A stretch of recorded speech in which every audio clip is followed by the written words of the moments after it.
Alrighty, we're going live. We're going live. Let's make sure that all of the fantastic, beautiful, lovely audio is coming through just as amazingly as I described it. And it sounds perfectly good. Fantastic. Well, hello, good morning, good evening, good day, wherever you are at. I hope that you are having a good time. And thank you for joining us here at Camille's Harem tonight for another adventure through writing.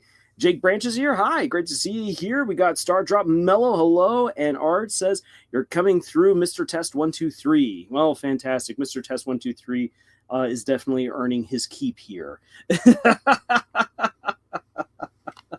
All right. So, let's see here. Sorry, give you guys, you early birds, a preview into what we'll be doing. We're going to primarily be talking about writing dialogue for 3 or more people, a rather interesting, difficult thing sometimes to do. And we will, at least I want to talk a little bit about what I've been seeing with Knights of Guinevere in terms of how it is currently performing. And it's a little surprising, a little disappointing, and yet kind of to be expected, all things considered. And I'll be going over that, and also especially after today, after watching a little bit of the newest episode of the Great British Baking Show. I don't know why, but suddenly my cruisy and Deltarune senses are all a tingle. I know from the Great British Baking Show, but I think it'd also be fun to have a little bit of Deltarune speak later. So that was not something originally planned for the evening, but hey, since Camille isn't here to stop me, then I guess I'll just I'll do what I want. So at the start of our little live stream here, what'd you guys like to dive into? You want to start talking a little bit about what's been going on with Knights of Guinevere?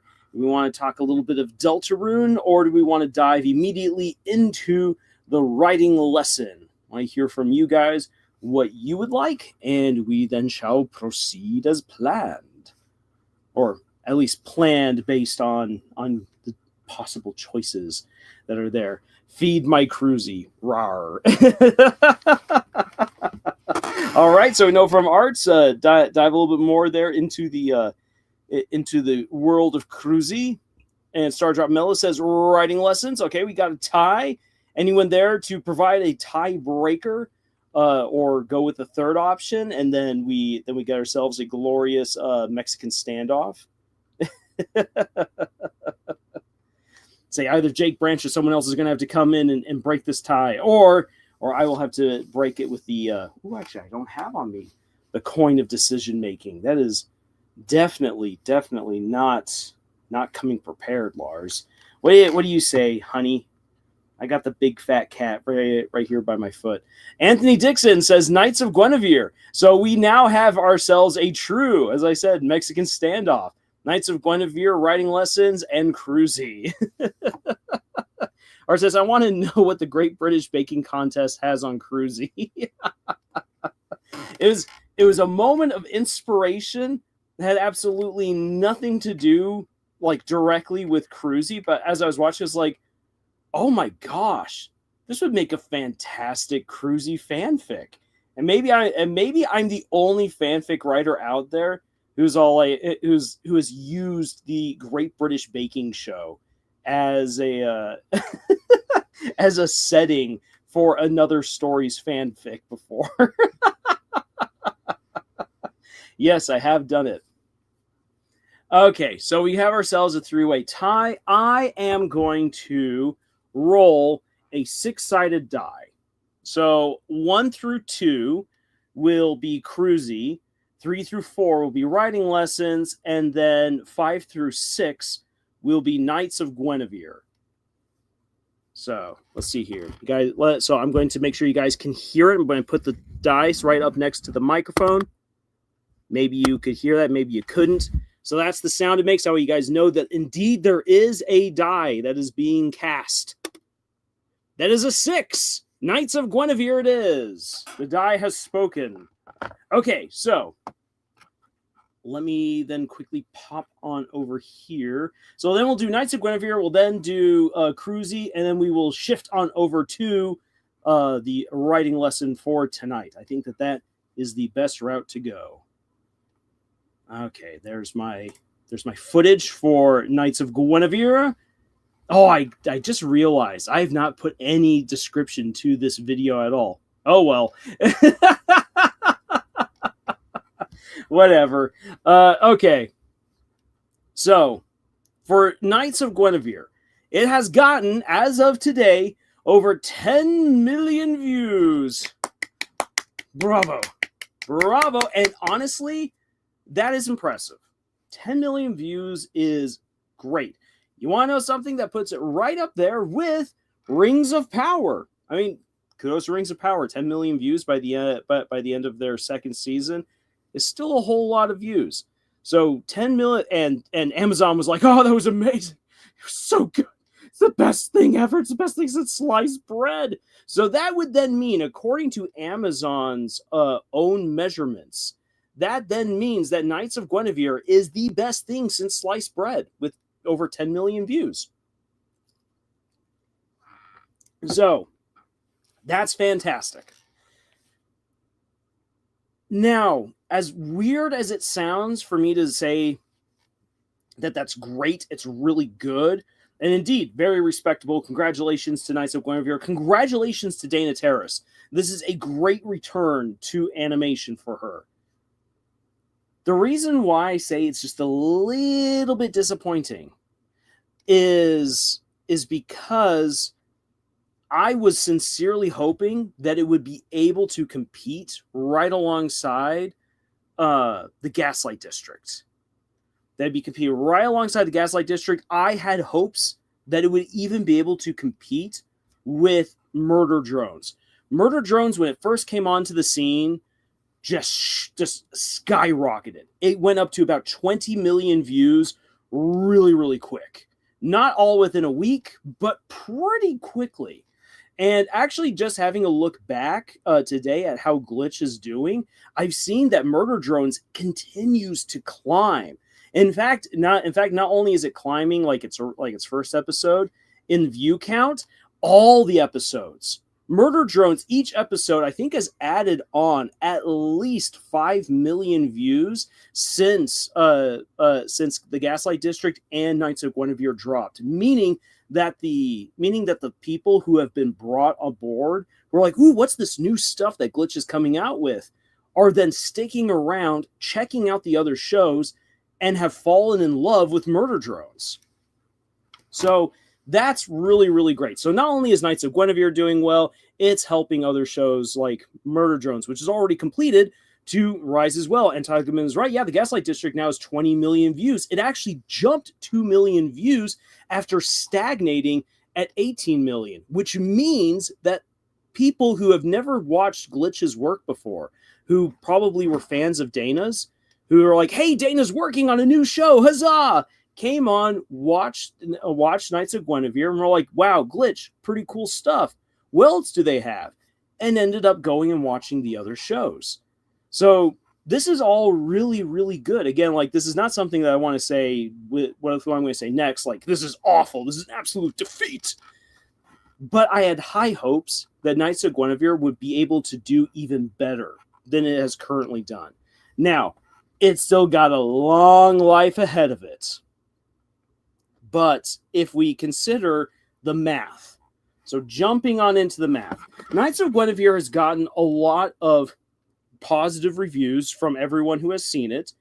Not necessarily, I should say not from everyone, but from most people who have seen it, it's gotten very positive reviews, which likely means that most people watched it all the way through, meaning, and I'm going to be putting some math here into the chat, so bear with me.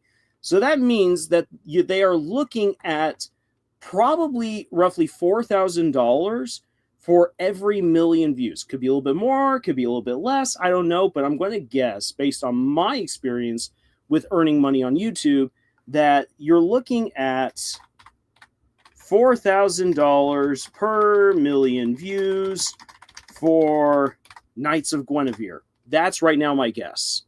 So with 10 times 4,000, of course, then that gives us a good $40,000 that it has gotten as of today. So that is, I mean, that's good. I wish I made $40,000 in a week. Whoo! But the production cost for this show was very likely around $300,000. So we put this in here. So $300,000 is the likely budget for the first episode. Could be more, could be less. This is the industry standard. So we put that in according to Hollywood industry standards. Yeah, it takes me a year. Yeah, no. When I was working as a teacher, yeah, full year's contract to just get over $40,000. I definitely do not make that much money with where I'm currently working at. That's what happens when you work part-time in research. So 30,000 minus 40,000, that means that there's $260,000 for this show to still make up in order to justify its production. Now then, as I have already gone over in one of my most recent looks into the money that Glitch has made, Glitch has already easily made enough money just with the Amazing Digital Circus alone to justify taking on the Gaslight District and Knights of Guinevere.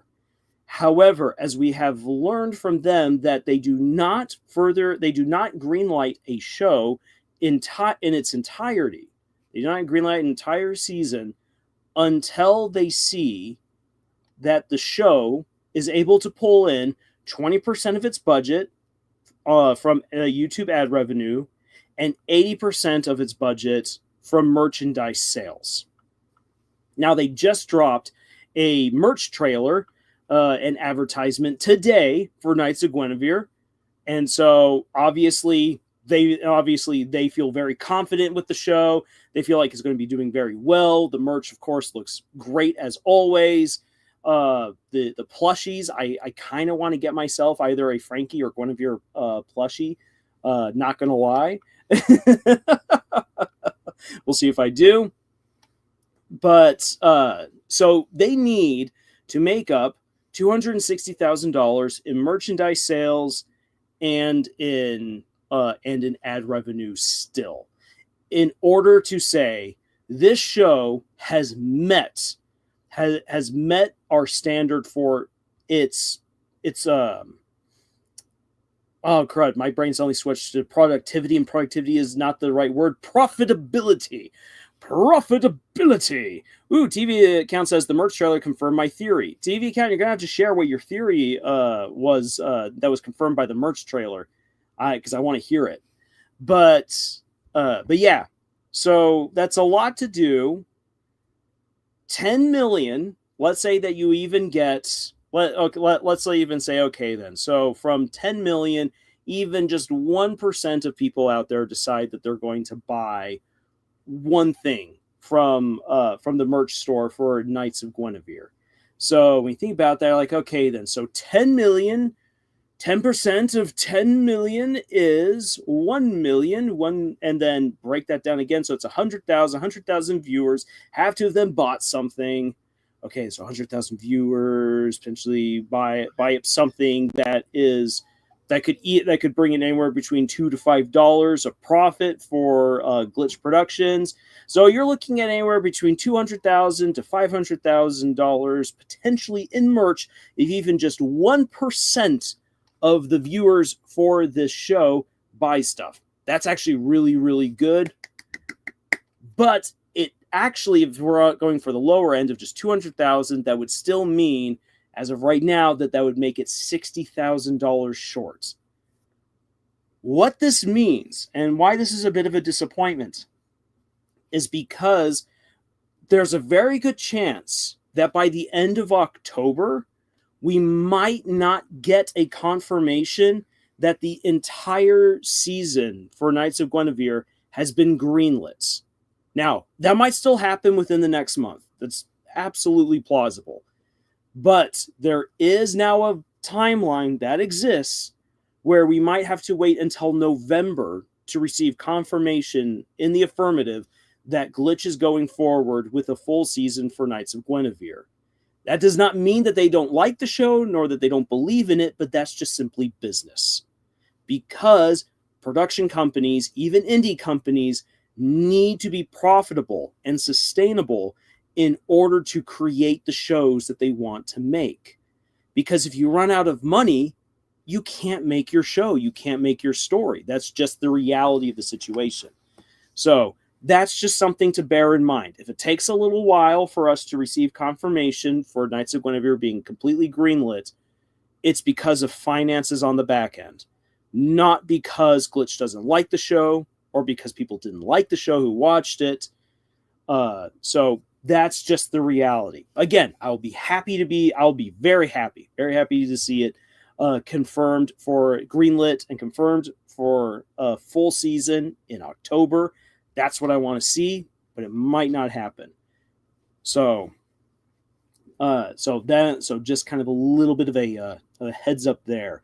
And what that really means, and this is where then the disappointment comes in, because I was really, really hoping that Dana would not only just do really well with her own story, but that it would have made a big enough of a splash that other animation companies, or formerly animation companies like Warner Brothers and Disney, would have to take notice and be like, oh my gosh, how are these indie people beating us? And they're beating us with our own people. And like, that would just be just desserts, sweet revenge. I would absolutely love that. But it looks like we're going to have to wait just a little bit longer for that point to really get across to the mainstream. So yeah, that's where a little bit of the disappointment unfortunately is. Granted, it's only been a week. There's still plenty of life left in Knights of Guinevere. And again, Glitch Productions has no intention of dropping the show if they can manage it. And they do have enough money in their coffers, as far as I can figure, doing my simple math, that would suggest that they can absolutely keep the show running. But that would then mean that they're taking money out of what could be a future project and entrusting that Knights of Guinevere can somehow be profitable enough in the long run to justify the investments. Which is something that, again, Hollywood does this. But Hollywood can afford it because of the insane amounts of money and connections that they have and the credit that they have with banks. It's very easy for Hollywood to get their hands on money. Not so easily done for an indie animation studio, even one as popular and doing so well as Glitch. So that's just the reality of the situation. Startup Mel says, I wish animation wasn't so expensive. I know, same here, but the thing is that animation is expensive because of all the resources that go in it, and because the people who are doing this work, I would hope, are worth it.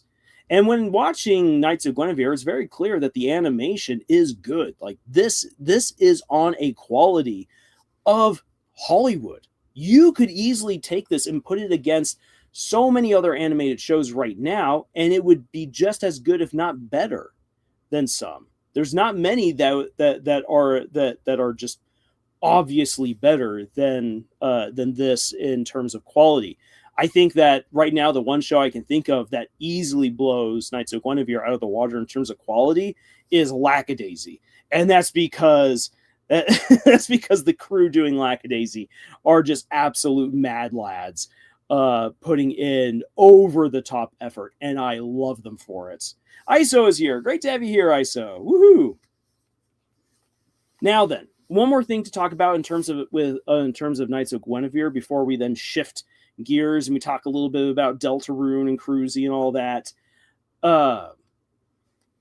I haven't yet started my review, like my full dedicated review video for Knights of Guinevere, because I'm still trying to figure out exactly what some of my thoughts are on it. And I had a very interesting conversation with one of my sisters who watched it and who also then had her husband watch it with her.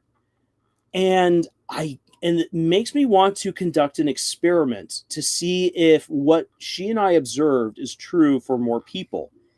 And I'll pitch my idea to you guys and see what you think. Sorry, just had to take a quick drink of water right there. My thinking is this: Knights of Guinevere is especially beloved by the people who like Glitch Productions, who are already fans of Glitch, or who know about Dana and love Dana's work, or who are adamant that Disney must fall and are highly invested in a show about basically riffing on Disney succeeding. So if you are someone who comes into this show either knowing something about Dana or about Glitch or the premise of the show, chances are you're going to enjoy it. However, when my brother-in-law watched the show, he didn't know anything about Dana. He didn't know about Glitch Productions. He didn't know anything about the story of the show. And after the end of watching it, he's like, I didn't like this. I did not like this this pilot. I don't know these characters. I hardly understand what's going on. And I think like it's trying to do too much. And so I want to ask you guys this. Do you think that I might be right in this assumption that unless you already like Glitch or like Dana or like the premise for the show, if you went in blind, could it be that people would not connect with this show because it doesn't explain its characters well enough, it doesn't explain its world well enough, and it's just trying to do too much all within 25 minutes? Let's say I'd like to know what your guys' thoughts are on that, but that's something that I now kind of want to experiment with. Anthony Dixon said, I heard even Japanese animation is even more expensive.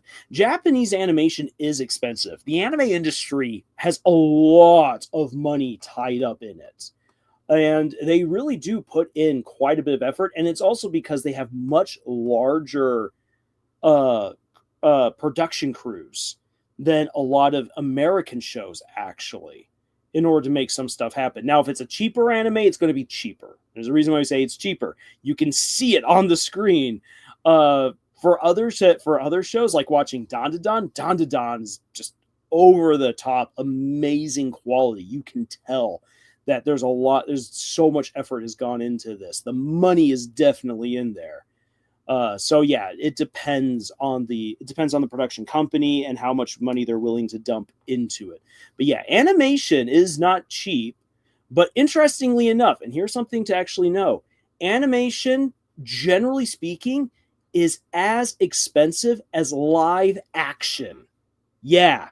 I ran the numbers. And there's a guy who comes on to Midnight's Edge every now and then. He's called Script Doctor. Script Doctor actually once dropped, right as everyone was saying, yeah, animation's so expensive. And he's like, actually, no, animation's not more expensive than live action. And they're like, wait, what? And he's like, yeah. And then he didn't elaborate. And I'm like, dude, you need to elaborate. This is a huge point. But yeah, he's a Canadian filmmaker. He's like, oh yeah, no, animation's about the same as live action. I went looking into the numbers that are available, that are made publicly available by companies like Disney, and sure enough, animation costs just as much, if sometimes not less than, live action. The reason why most production companies prefer to do live action as opposed to animation is that the producers who like to meddle and interfere can very, very easily get things changed as quickly as they want, the way that they want it. They're like, yes, I'm a creative, without actually taking part in the creative process. And live action is easier to edit for if you need major changes. Animation, not so much. You have to go back to the drawing board and just start redoing everything, which means then that you have to start paying your people even more for time that their contracts state should then be spent on other projects. And so because of that, that leads to the myth that animation is more expensive than live action, because if you treat animation like they treat live action, animation does become more expensive. But if you just let animation studios do what they're supposed to do, they can usually keep it within or under budget, which makes it cheaper than many live actions. Crazy, I know. Let's see here. Let me catch up with some of the stuff you guys put here, because I know TV count. Okay, so the timeline is about 100 or at least almost 100 years between Gwen's escape and meeting Andy and Frankie. So that was your theory. That's pretty cool. I'm happy that got confirmed for you right there. That's awesome, TV account. Then ISO says, shoot, I still haven't watched this. I've been busy recently with a new job. Hey, well, congratulations on getting the new job. Hope you're doing well with it, ISO. Star Drive Mel says, interesting arts. Not necessarily. It could just be the person and their tastes. And that's true, Arts. That's true. And it's one of the reasons why I'd like to kind of run the experiment if I could, just to see how many people who have never watched Glitch before and barely know anything about Dana or don't know her at all, to see what would it be like? How would people react to the show? Because definitely personal taste plays a large factor in how you receive any story, especially an animated one. But yeah, it's just it was interesting because I was like, yeah, you know what?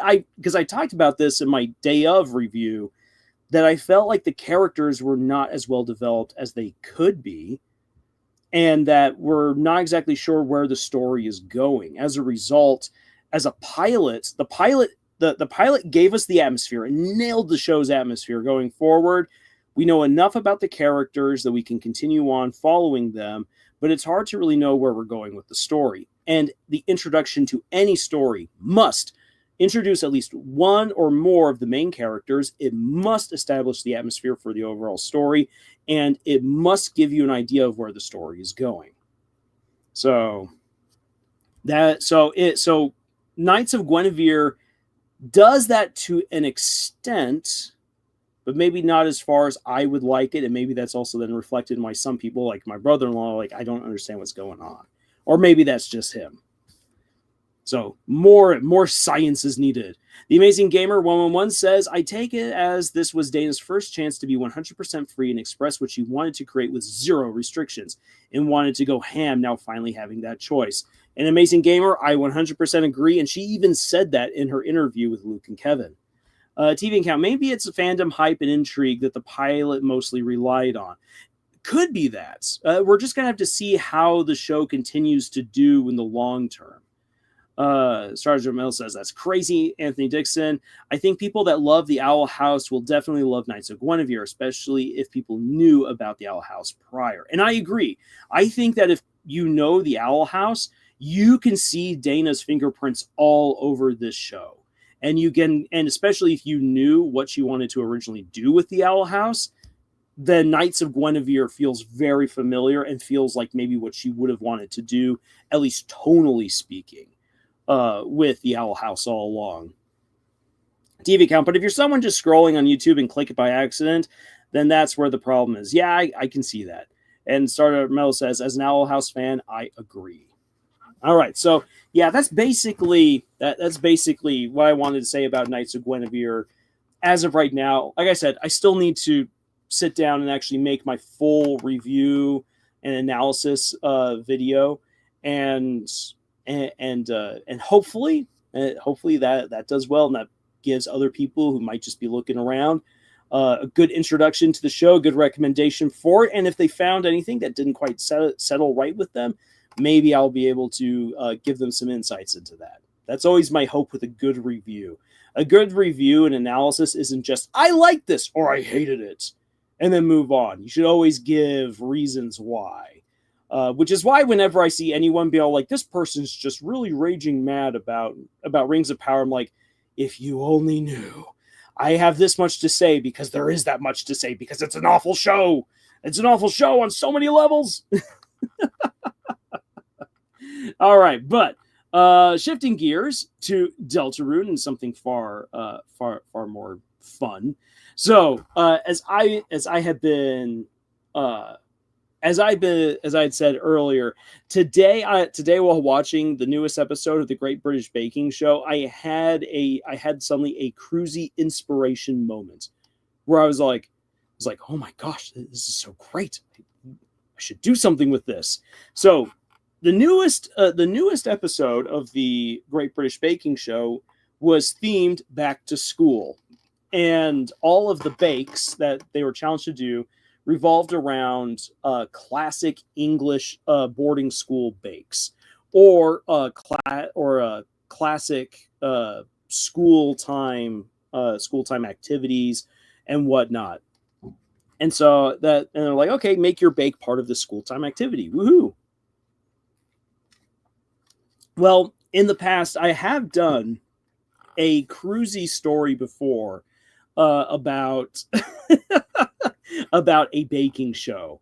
And I set the characters from Deltarune into the Great British Baking Show. And after watching this, it's like, you know what? I like, what would it be like? What would it be like if you told Susie, for instance? I was like, okay, Susie, you need to. So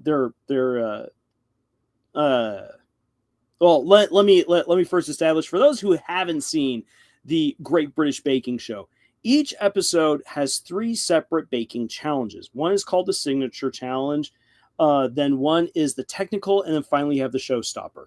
Signature is, hey, there's this classic bake that everyone should know, and so what we want you to do is we want you to take that classic bake and give it your own personal spin. It's your signature. Then for the Technical, it is, okay, here's a bake you may or may not have heard of. Like, hey, we want you to make a Prince Regentin torta, or we just want you to make a trifle or whatever. Here are the steps, but the steps require that you already know a certain amount of baking in order to properly interpret each step. Hence why it's called the Technical. Showstopper, they give you something to shoot for, and you have to make it as big and as amazing as possible. Well, so the Showstopper for this week was, we want you to make a bake that you would either see at or represents something that you would see at a summer school festival. And since these are all older contestants and none of them are in high school, who are competing, they're all drawing on their own time in school. And I was like, wait a second. So what if you gave Susie this challenge? Susie, we want you. Susie somehow Susie ends up on the Great British Baking Show, or the Mad Monster Baking Show, whatever. And that's her challenge. Okay, back to school. We want you to make something that you would either have seen at a summer festival, or we want you to see or bake something that would be eaten at a summer festival. And I mean, hey, great, because there's a festival coming up in chapter 5. But obviously this would be older Susie, and I thought, like, what would older Susie do? And I had this moment where Susie looks in the camera and says something to the effect of, well, my partner sat in front of me in school, my partner right now, and they always smelt of apples. I just wanted to take a bite out of them. So for my showstopper centerpiece, I am making an apple crumble cake in the shape of Chris's head. So you got Chris's head. And then like whatever else. And here's my Ferris wheel of donuts. And and Susie starts baking it. And then, of course, Susie would probably eat it halfway through. And so as Paul Hollywood and Prue Leaf come to check out the bake, there's a massive bite taken out of the back of Cake Chris's head. And they're like, Susie, we wanted to have a complete cake. And then Susie responds with like, well, Paul, if you want to improve, if you want to really win me over, you're going to eat my spit. There's still some spit there in the back of the cake. And just go from there. Oh my gosh. Yeah. But when the shipping mind just takes hold while you're watching something else, you're like, oh my gosh, I could write a story for this. What would be Birdley's showstopper? Okay, so actually, that's a great question, Arts. If we take the back to school challenge, and you have to make something that would be there at that's something that you would either see at the fair, or something that reminds you of the fair, or food that you might find at the fair. I think. Let's see here. I think setting aside making a golden cake statue of himself with nipples, and wearing sneakers, I think that Birdley might try making a stack of different cakes, each one decorated to look like a book, and that each book is a different flavor, is a different flavor, different type of cake. That's something that I would honestly see Birdley trying to do. And I don't know how good his baking skills are. Hopefully, they're better than Undyne and Papyrus's cooking skills. Otherwise, it's going to be an absolute disaster. Arts, it's a makeup class. She failed baking class in hometowns, though. She needs to take a summer course to make up the college credit or something. Oh my gosh! See that this is this right here is the weirdness and the fun of just randomized inspiration. You never know where inspiration is going to come from. You never know how it's going to hit you. It's just going to hit. Sometimes it comes in the form of a funny fanfic idea. And you know what? If something like this hits you, you just take your time and start writing it. I know that there is. Let me see if I can pull this up. I know that there is the Cruzy-tober. There's a challenge coming out. I think next month. Let me see here. Cruzy October challenge.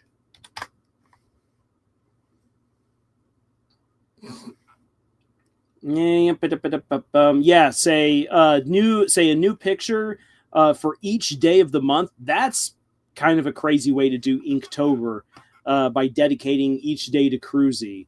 But I thought about it and I was like, you know what? I know I'm really, really busy, but I think it would be fun to try to make like very short stories, like 500 words or so, to go with each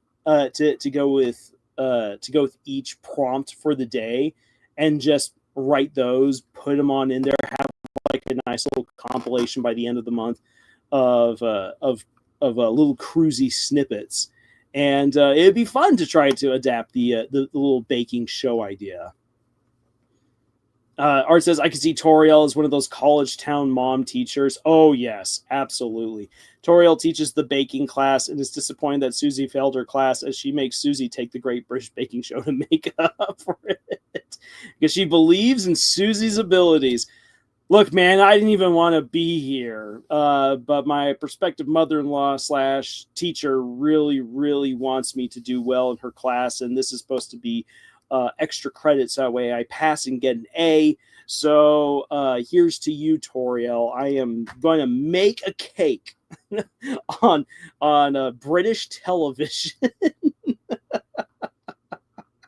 And meanwhile, the producer's like, do we chalk her up as a Yank? Or is she Japanese? Or do we just say monster? I know we're trying to be more inclusive here on the Great British Baking Show, but how do we designate this girl?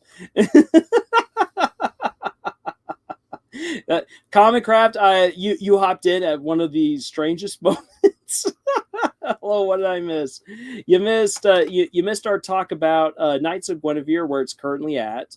I broke down some of the potential finances, and I just talked about how the Great British Baking Show's newest episode today gave me a little bit of a cruisy inspiration.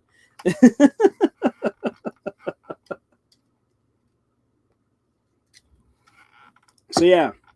Also, in terms of cruisy speak, I so recently, for those of you who are following Undertale and its 10-year anniversary and a lot of the shenaniganery and drama that's been surrounding that, there were loads of people who suddenly grew all despondent when Toby Fox made a comparison between Susie and Undyne. And people took this immediately as Suzelle is going to set sail. That is what will happen because Susie is just Undyne 2.0. And so there were all these people like, well, that does it. Suzelle is going to set sail. Cruzy's sunk. Boo-hoo. Woe is me. And I got that information late, and I'm like, I don't see everyone what the issue is right here. I need further context to know what the heck everyone is so upset about. And then within 24 hours, all the cruisy folks were back because lore drop from Gerson that was added to Undertale was that, oh yeah, there were monsters and humans who were married couples. And when humans sealed the monsters underground in Undertale, it broke up literal families and marriages. And so people were like, monsters and humans can get married. Oh my gosh, this means that Cruzy's going to set sail. Other people were like, this means that Cressel will set sail. And I'm over here all like, all right, so lore drop. What I can tell you what that means beyond shipping, and here's actually, I think, some good insight into the creative process, especially for a guy like Toby Fox, is that when he came up with Undertale, there were he put in everything that he thought he could and should for the story at that time. He put in all the love and efforts. But because he continued on with Deltarune, which was the original story and inspiration that he was running with, and then felt later on like he absolutely had to make this happen. Because that's the case, Toby, I think, went back and realized there's so much lore that I've come up with post Undertale that I kind of now want to put in. And this is something very interesting as to consider as a writer, because the more that you're involved in a world, the more you're going to come up with ideas, history, magic, or science, or characters, backstories, whatever. There's so much that goes. There's always so much that goes into a story that you're always constantly cooking up, which is good. But kind of like with J.K. Rowling, you can get to the point where you're just coming up now with a bunch of stuff that you honestly have to wonder, wait a second, does the story really need this, or is this just something neat that I'm throwing in? Which, I mean, it's always neat to get new stuff, but maybe sometimes you kind of overburden the story when you start adding in way more than you really need to. Again, think about the whole glacier, how you only ever see so much of the glacier. 10% of the glacier is seen above water and the rest is underneath. And as much as we say that we want to see everything, at a certain point, you do overwhelm the audience with just too much information, which for fans of Undertale, that might sound a little bit silly. And I don't think that Toby Fox necessarily overburdened people with the additions given to Undertale as it right now is. But that is something to consider. And it is also something to consider as an author, that you are always constantly creating and adding. And so you need to make sure that all the lore that you come up with perfectly aligns with what you are doing, and that it doesn't down the road contradict your story.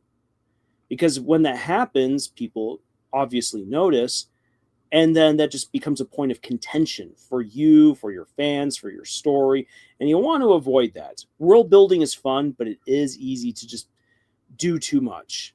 And so not that I think that Toby did anything wrong, but it did make me realize that there's a cautionary tale to be had here, and it's something to think about.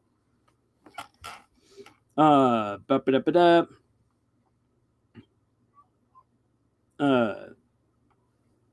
me quickly catch up here.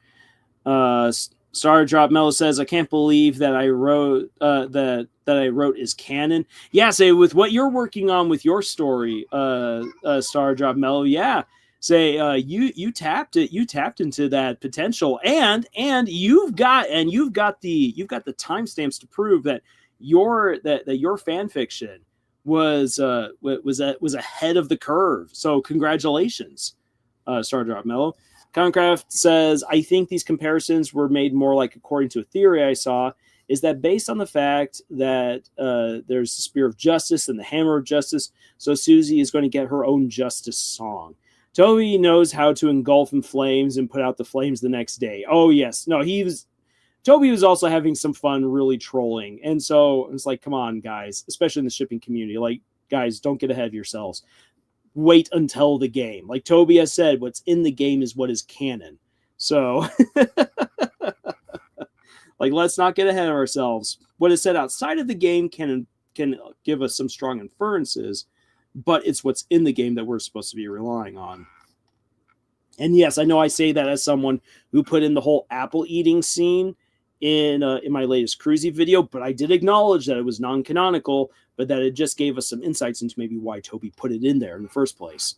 Art says, "Some people take that seriously, actually. I seriously don't get the logic behind human deaths." I don't either. I don't see... it reminds me mostly of the joke theory that Des was a human. Yeah, no, Des wasn't a human. Because that's the whole point, that Chris is the only human. And that's what makes them kind of a novelty in Hometown.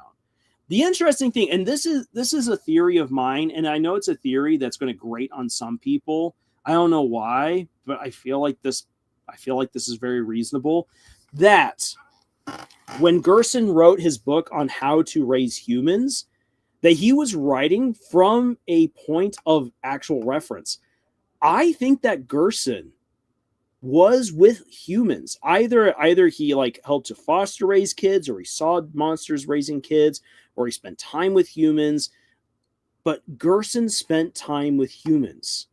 And if my personal theory is correct, that Gerson had been trying to fulfill the prophecy in his younger days, I think that means that Gerson spent time with a human in the Dark World. And so, because we know that Gerson is incredibly knowledgeable, that's established in the game, that if he's then going to write a story on how to raise if not a story, but if he's going to write a book on how to raise humans that's there in the library, he's probably speaking from a place of experience and authority.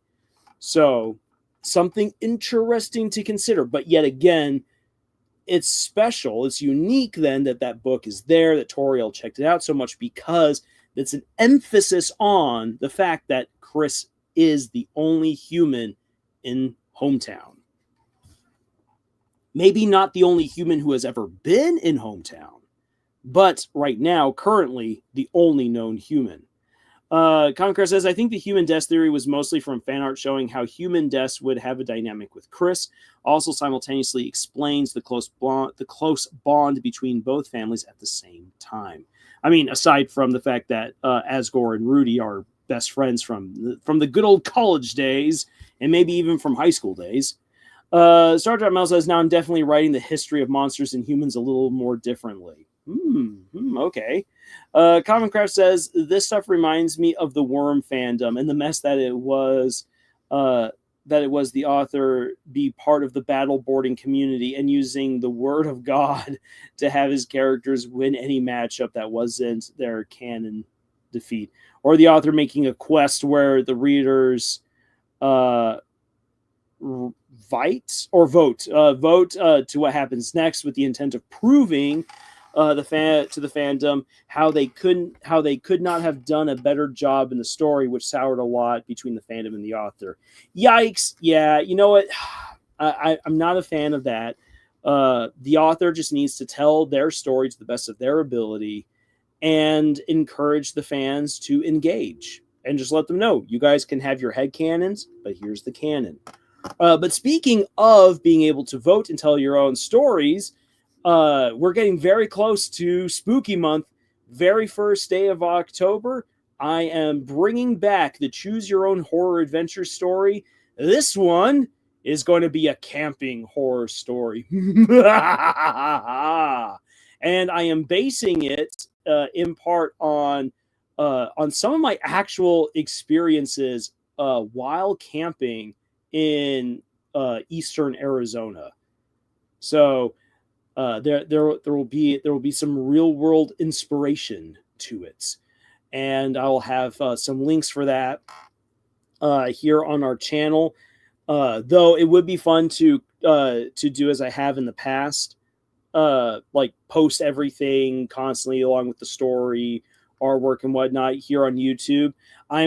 This year I'm going to try doing it via Instagram, and I'll be posting regular links and updates in the community post, so that way people who want to be a part of voting for where the story goes, that you will then have the opportunity to do so. And I really hope that you do check it on out, because it's going to be a fun it's going to be a fun story, and a little bit darker than last year's. Conquest says, yeah, as an outsider looking in years later, the Worm fandom looked like a mess, especially after Worm got a very controversial sequel,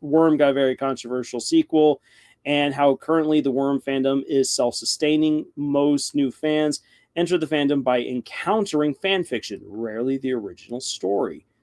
Very interesting. Very interesting. Kind of like when people come across Homestuck. I don't think anyone actually comes across OG Homestuck these days, but probably meets the fans talking about it and doing cosplay at Comic-Con is my guess. All right. Let's see here.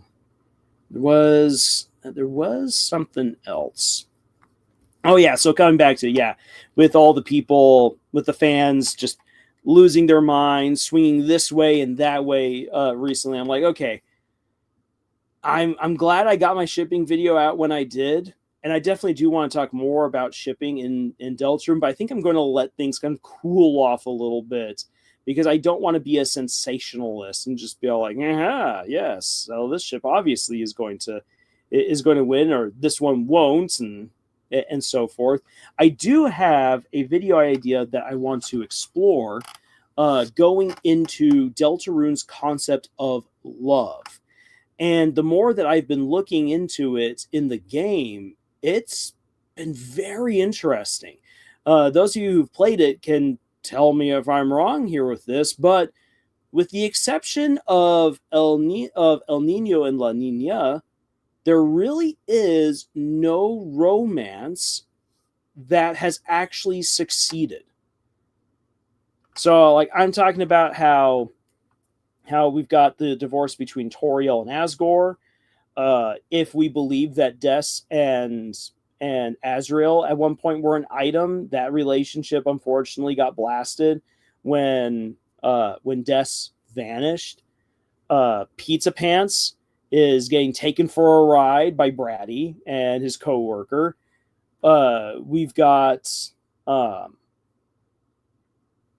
unfortunately troubles between Carol and Rudy, which is not like, oh, we're going to get divorced. Like, Rudy does stand up for Carol, but Rudy knows to a certain extent what Carol is doing, and it has put a strain on that overall relationship.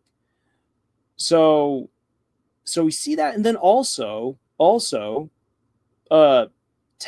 and Spampton had kind of a thing, and men broke up. Queen and king are separated. There's a lot of relationships that are in the dumpster in some way or another. And yet, romance is constantly referred to again and again and again. This concept of love. So, what is Deltarune trying to do with the matter of love? And I mean, you even have it in the prophecy that love will come to the girl. So we know that the concept is very important. The theme is very important. Where do we go with it? That's something that I definitely want to explore in the future and have a look at what I think are kind of the main relationships that Toby is playing around with. And I think in a way, what he's done is he's taken the concept of the love triangle and has taken it in a really interesting direction. Not what you typically think when it comes to a love triangle, where the three characters that are caught in this back and forth, will they, won't they, are all at the same time dealing with their thoughts and their feelings and who's going to end up with whom. But that instead in the game, depending on the choices that you make, you can see one of those three relationships being far more developed than the others, and each one has a very viable chance of succeeding depending on the choices that you make. So that's what I see playing out. I definitely want to develop that idea further in the future. Let's see here. Catching up with you guys. Art says, I wonder if Toby ever thought of telling the story of the war between humans and monsters in Undertale. There's a lot of potential there. Oh, I agree. And I would love to see it. He very tangentially touched on it through Gerson. And that would be honestly really awesome to get the whole story. Will we ever get the whole story? Probably not. Comcraft says, I feel a bit bad for the author of Worm. He wrote a bunch of stories after Worm. Worm was his first story in serialized web novel ever, and it was his most popular work. Even today, over a decade later. Oof. Yeah, kind of like with Alex Hirsch. I know that people don't want to hear this, and I love Alex, but yeah, Alex peaked with Gravity Falls. It will be a very long time, if ever, that Alex tops Gravity Falls, and that was his first show that he got to do it. That he got to be the showrunner for. So yeah, it's rough. Anyway, Lars, one thing I didn't see talked about much is the implication that La Nina and El Nina storylines is foreshadowing how Asgore and Toriel will go. So, Commoncraft, I thought about that as well. My takeaway ultimately from it was that what happened with La Nina and El Nina is that in many ways it represents what Chris wished would happen between Asgore and Toriel.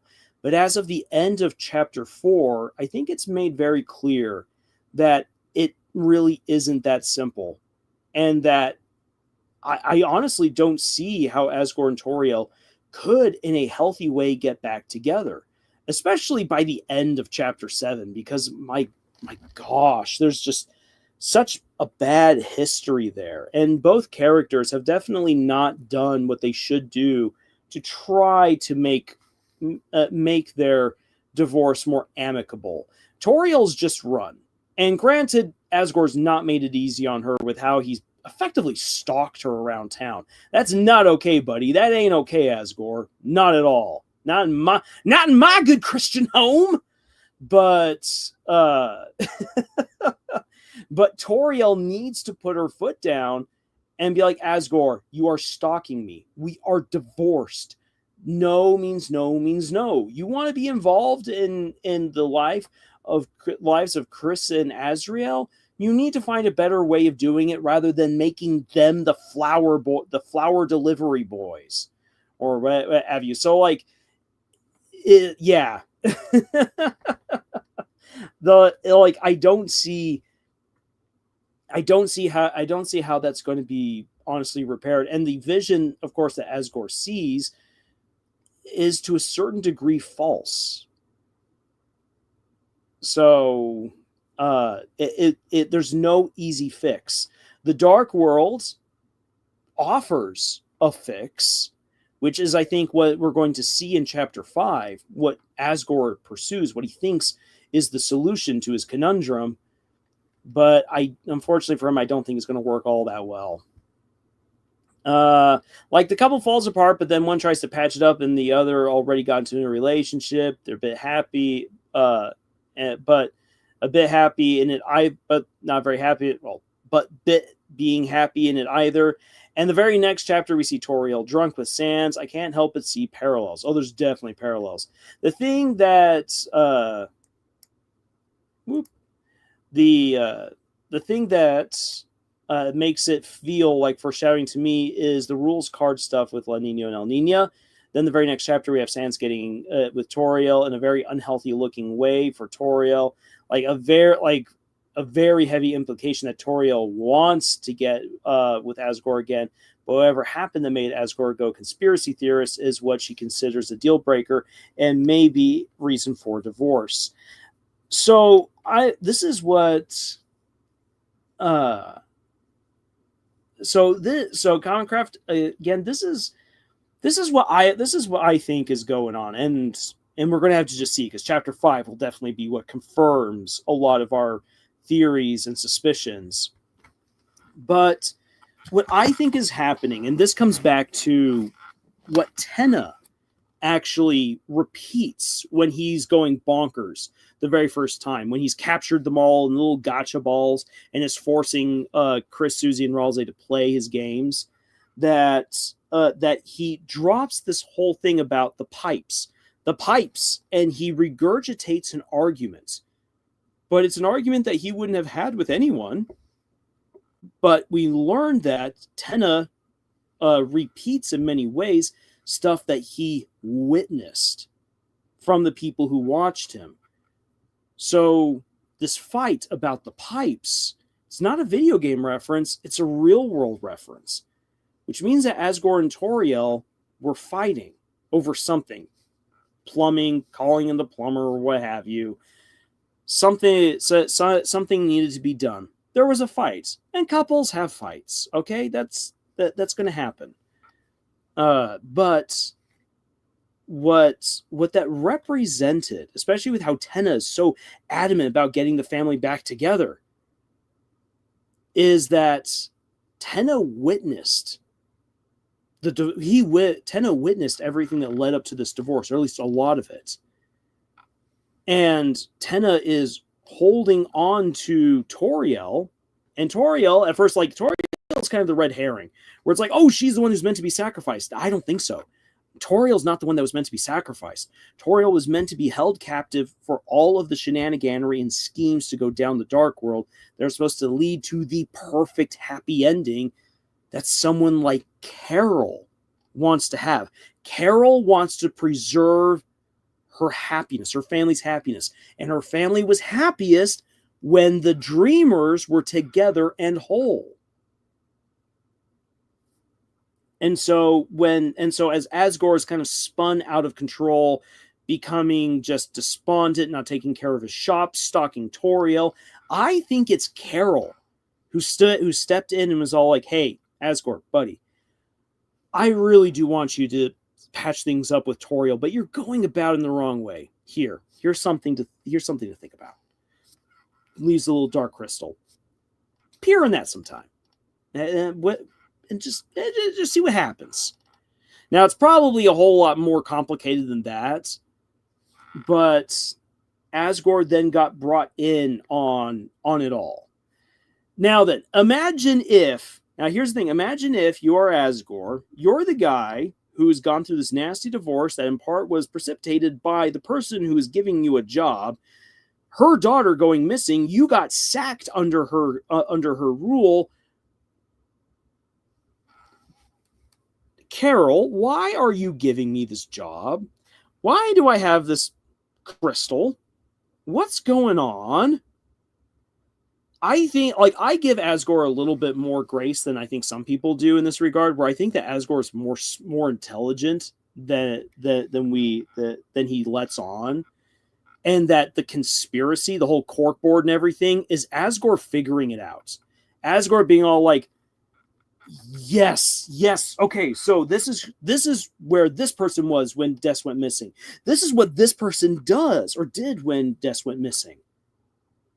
What if there's a greater conspiracy?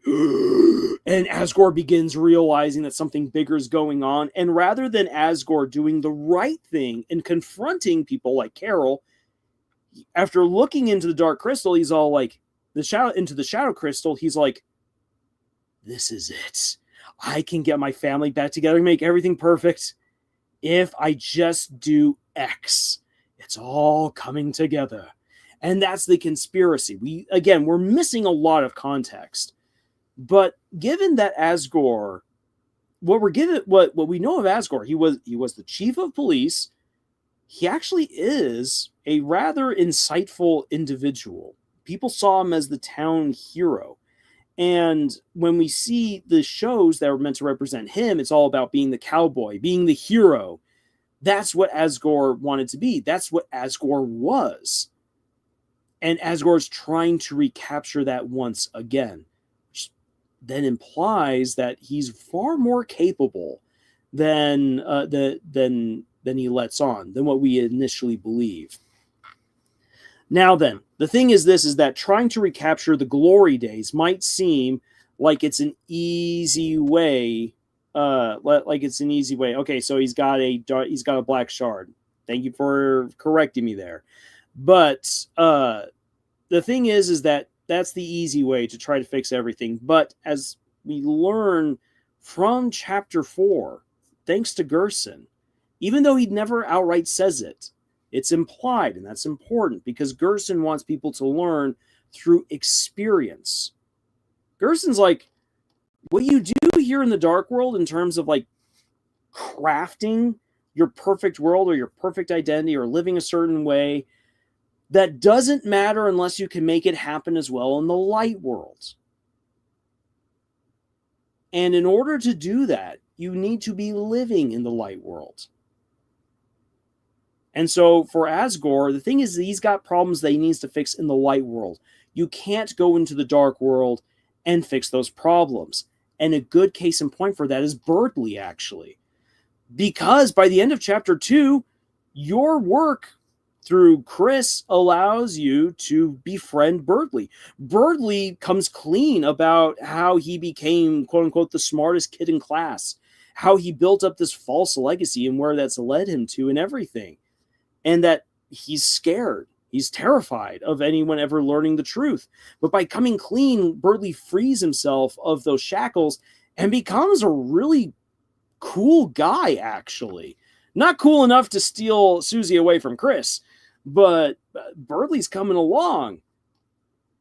But all of that progress, and Noelle's progress as well, is robbed from them the moment that they go back to the light world, because you need to also put those lessons into play in the light world.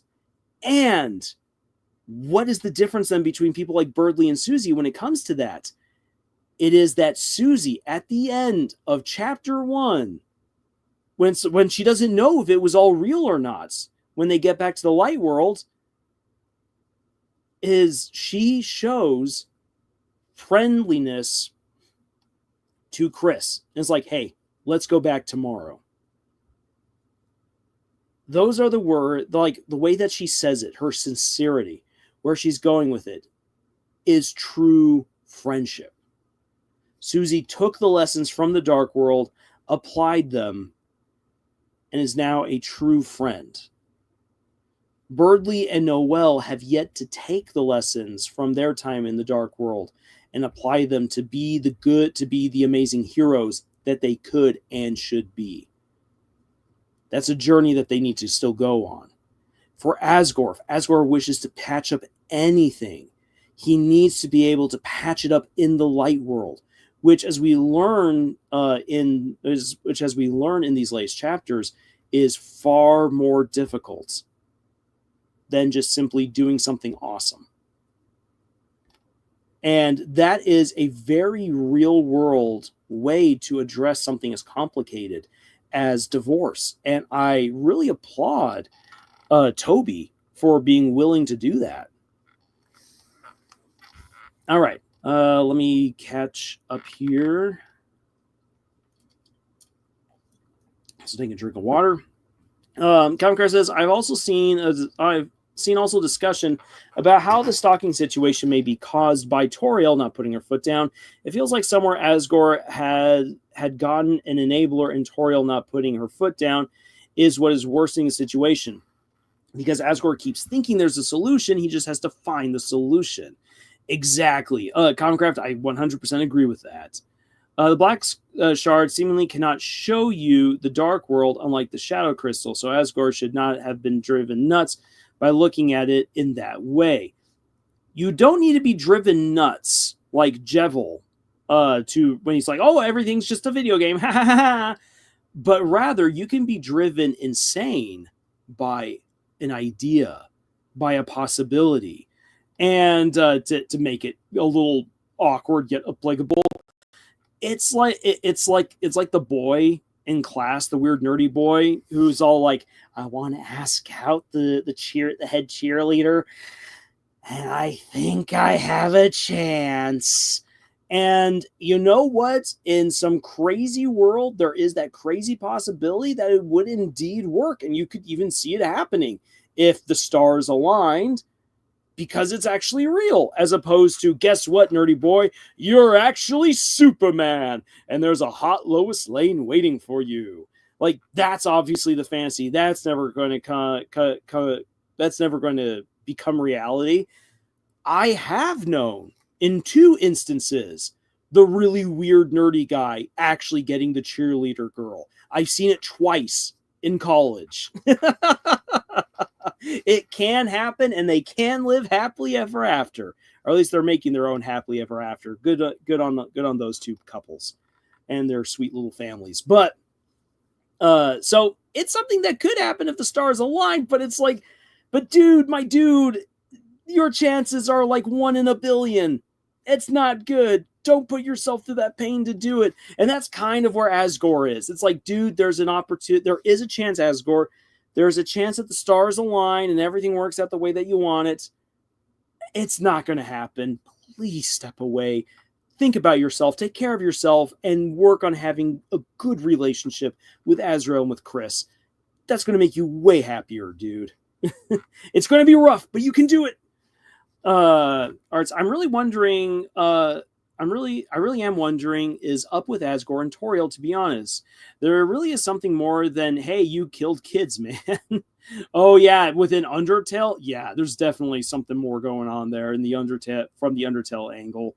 With Deltarune, yeah, there were already cracks, unfortunately, in the relationship, and just Dessa's disappearance was the wedge that shattered whatever cohesiveness there was and made those cracks become a canyon.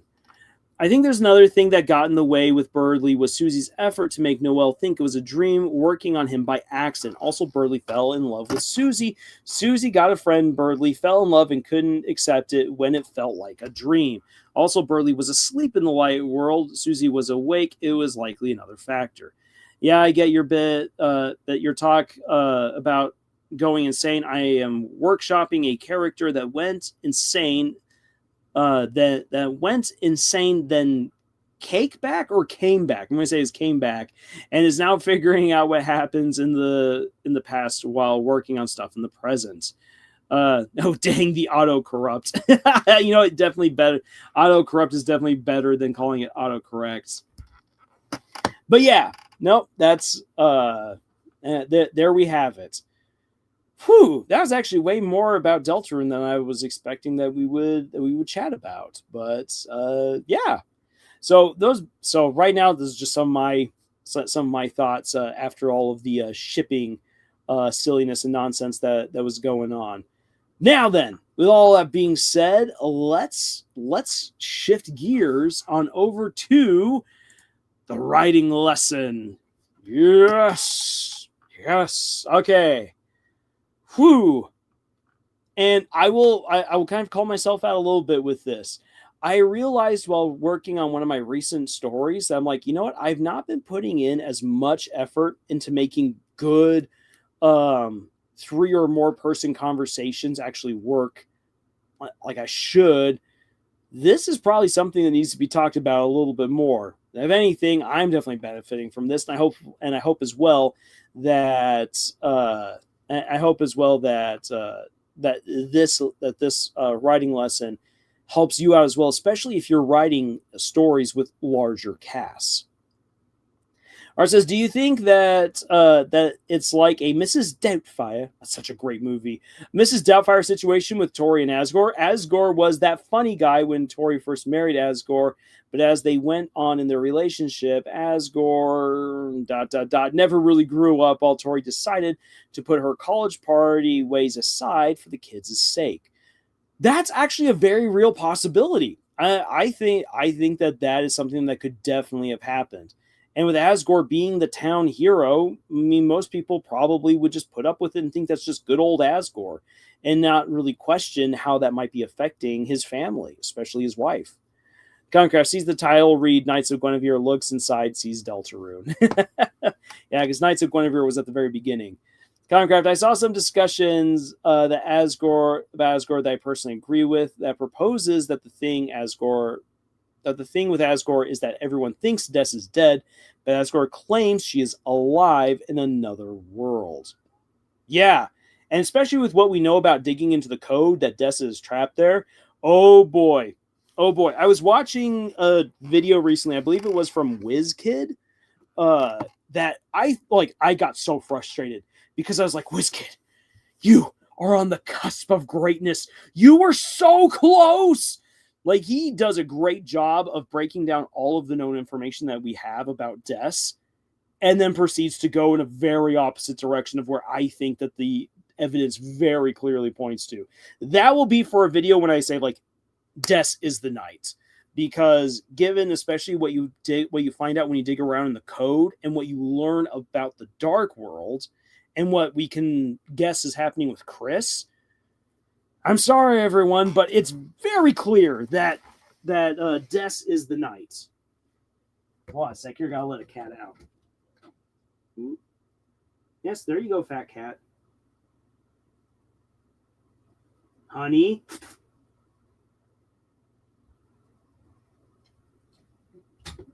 All right. Sorry about that. Had to let the honey out. And then immediately my little Daisy blocked her off, and it's kind of funny because it's like David versus Goliath. Daisy's just so small and Honey is just so incredibly huge. I personally think let's see here. Conqueror says, I personally think that was the source of the divorce. Toriel thinks Asgore is severely in denial. Also, Lars, two last things. One is not confirmed who's stuck in the code, and another. Say it might not say that it's Des who's stuck in the code, but given everything that we so far know, if it's not Des, it's I'm just going to say, like, who else? Who else from Hometown? Because obviously we get introduced to new Darkners each chapter, but within Hometown, we have known about the larger cast now for a while. Even though we only met Carol in chapter 4, we already learned about Mayor Holiday back in chapter 1. Des is the one person who we are slowly learning about, the one missing person. And it can't be Azrael, because Azrael went to school. And unless everyone's operating under collective amnesia, which would just be a really dumb trope to pull, it can't be Azrael. That leaves the only last person being Des. All right. So let's get into this. Let's get into this lesson. Conversations between 3 or more characters. Our goals for today. Understand how writing dialogue changes as more characters participate in the conversations, and understand the pros and cons of different approaches to juggling conversations involving multiple characters. All right. I don't say blah, blah, blah. I just had to put that in there because, yeah. Hotel Transylvania's got some great great dialogue written. Whether people like the story or not. I mean, it gets really childish and silly as it goes on, but the dialogue is just fantastic. The player has influence over the relationship between Chris with Ralsei. There are points where your choice can make the Ralsei T heal value for Chris increase to 100 from 70 to 100. Yes, because you can evolve that relationship. All right, so as I've said before, now let's just admit it again, dialogue is hard. If you're having a hard time writing dialogue, don't worry, we're all there. We're all there. And the reason why good dialogue is so difficult, why you can't just simply have characters go blah, blah, blah with each other, is because dialogue not only progresses the plot or the scene in which it's happening, but it has to give us insights into the characters. Oftentimes, it gives us insights and knowledge into relationships between characters. It provides windows into who these characters' personalities are, whether they're being honest, whether they're lying, putting on a front, if they like a person, don't like a person, so on and so forth. There is so much that needs to be conveyed through characters just simply speaking to each other. It can't just be, hey, let's have a pleasant conversation about how the day is going. Let's review the important stuff that the audience must know. You can't do that. I mean, you can if you wish, but that's just going to lead to the audience very, very quickly losing interest in what your characters have to say. And because a story lives or dies by its characters, if your readers are not interested in what your characters have to say, you have failed your story. So that's why there's so much emphasis on writing dialogue, and why writing dialogue is normally like something that just puts a lot of stress and pressure on writers, and why it's so difficult. So that's just something to bear in mind. A well-written conversation, again, definitely reaffirms the relationship of everyone involved. And here's the thing, is that once you have more than just two characters speaking, that means that you have a different relationship for each person in that conversation. That's going to get crazy. We're going to dive into that a little. So bear that in mind. A conversation has got a lot that it needs to do. Kindcraft, there's also the chance of decent dialogue being mistaken for bad dialogue because of audience bias. I saw a guy watch K-pop Demon Hunters and the scene where the girls talk about their issues, but ... Yumi doesn't get dismissed by him as just required Netflix catch-up talk. Oh, Rumi. Okay, there we are. It's like, Yumi. Rumi doesn't get dismissed by him as just required Netflix catch-up talk. Say it depends on, I mean, it depends, of course, on how you want to take a lot of the dialogue in that show, that movie, but I think that the dialogue in K-pop Demon Hunters is pretty good, especially because it has to introduce so many crazy new ideas to people who are going into this movie knowing nothing. I've seen with like 20 people all trying to talk. Oof. ISO, you've got a lot of work to do. Now, it doesn't have to be totally overwhelming, but it's something to consider. What does the dialogue mean for each character involved, and what does that tell us about them and their relationships with the other characters in the conversation? The girl talks. Rumi doesn't take the chance to talk. The guy missed that Rumi refused to talk where everyone else did. Okay. All right. Now then. So, more characters means more work. A conversation between 3 or more characters must do the following. This is a must. It must advance the plot or scene or relationships of the characters involved in that conversation. The conversation must give us insights into the personalities of these characters. If someone is just today I had a ham and cheese sandwich. It was very tasty. I made sure to take the crust off. After eating the ham and cheese sandwich, I then went to watch television for precisely 2 hours. I mean, that already tells you something about how you might want to classify this particular character, but that's just so boring. Yeah. Give insight. So we give insights into the personalities of these characters, and we must illustrate the relationships shared between these characters. Now, be at ease. So ISO, you with your 20 people in one conversation. This doesn't mean that every 3 or more person conversation needs to be 1,000 words long and give insights into the participants that your readers could then write a massive critical analysis essay about. Absolutely not. The most important thing that you need to do, and this will honestly make it a little bit easier for you to write what you need to and to convey the information that you need to, is this. Make the conversation engaging and ensure that every character has a chance to meaningfully contribute to that conversation. And we're going to go over some ways in which that can happen. Let's see here. Comcraft says, like the guy dozed off because he had written off a scene as being unneeded before it began. It was oof. Yeah, no, that is oof. Just watch the show, watch the movie, and take it all in. Star Drop, Mellow, LMAO, so awkward. Oh, yeah, so awkward. So you could make today I had a sandwich into a funny you could make today I had a sandwich into a funny dialogue line, though. Oh, absolutely. Wordsmith it. And you can take a very boring character and make them very funny, or very engaging, or very important. It is possible. You just got to get creative. Now, the question, though, to all of this is how? How are you supposed to balance all of these different characters and convey so much meaning and importance, relationship information, plot information, world building information, scene information, and get it right? Well, there are various strategies, and you should honestly shake it up depending on the scenario that your characters find themselves in.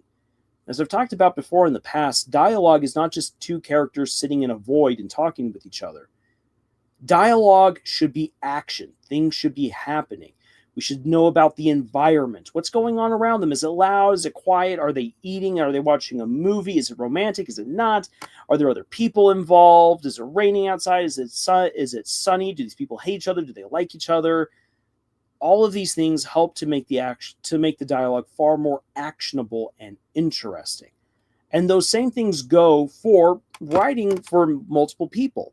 The problem normally, though, comes about that when you're writing for more than just two characters, you end up favoring usually two characters over everyone else.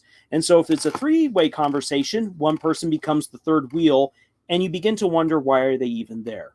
The more characters that you add, just the more convoluted it gets. And then again, if you begin to focus on just two characters talking, it makes the reader wonder, why are all these other characters there? Why does this matter?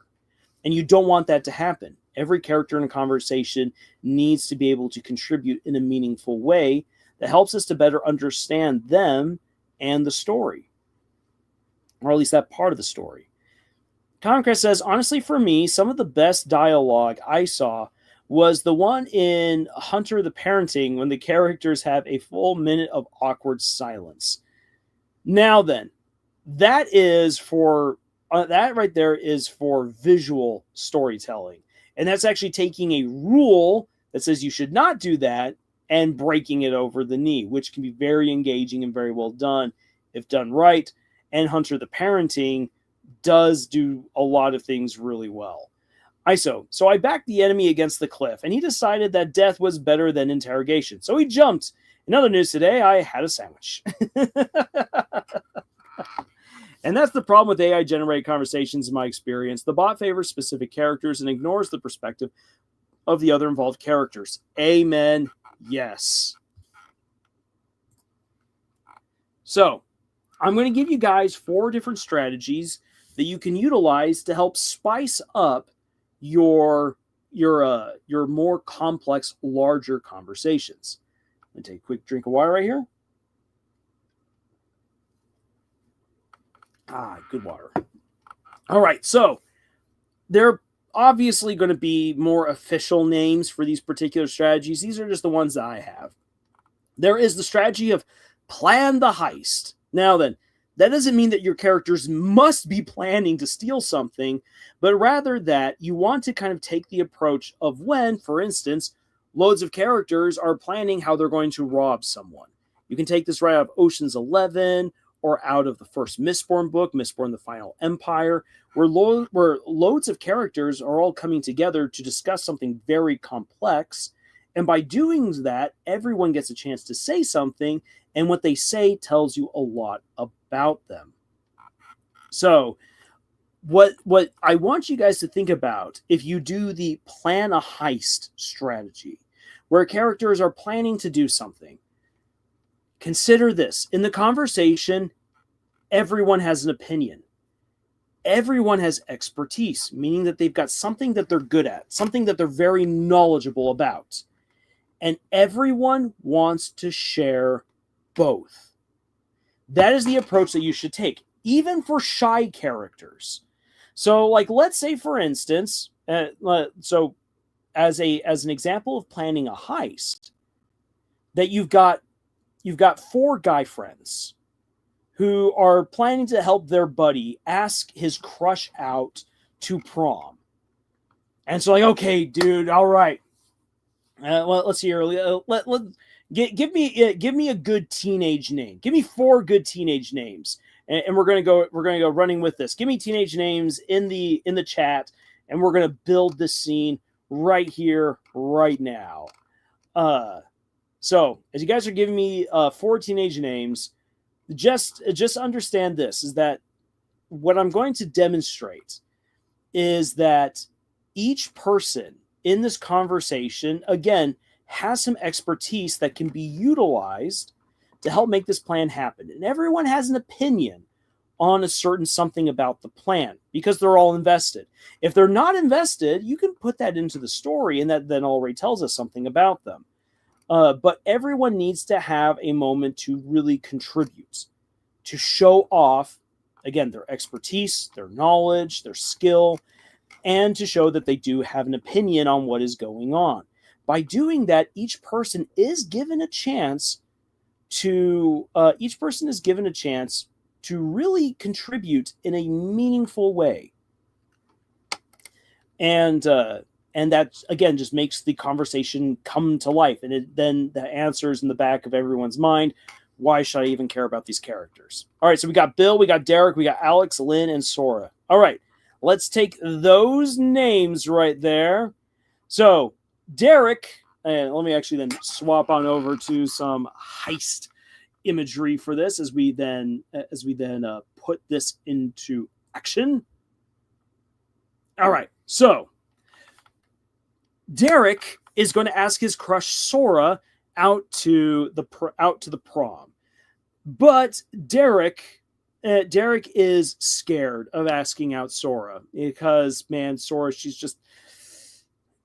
she may only be 5 foot nothing, but by golly, she's hot. She's a real firecracker and very intimidating.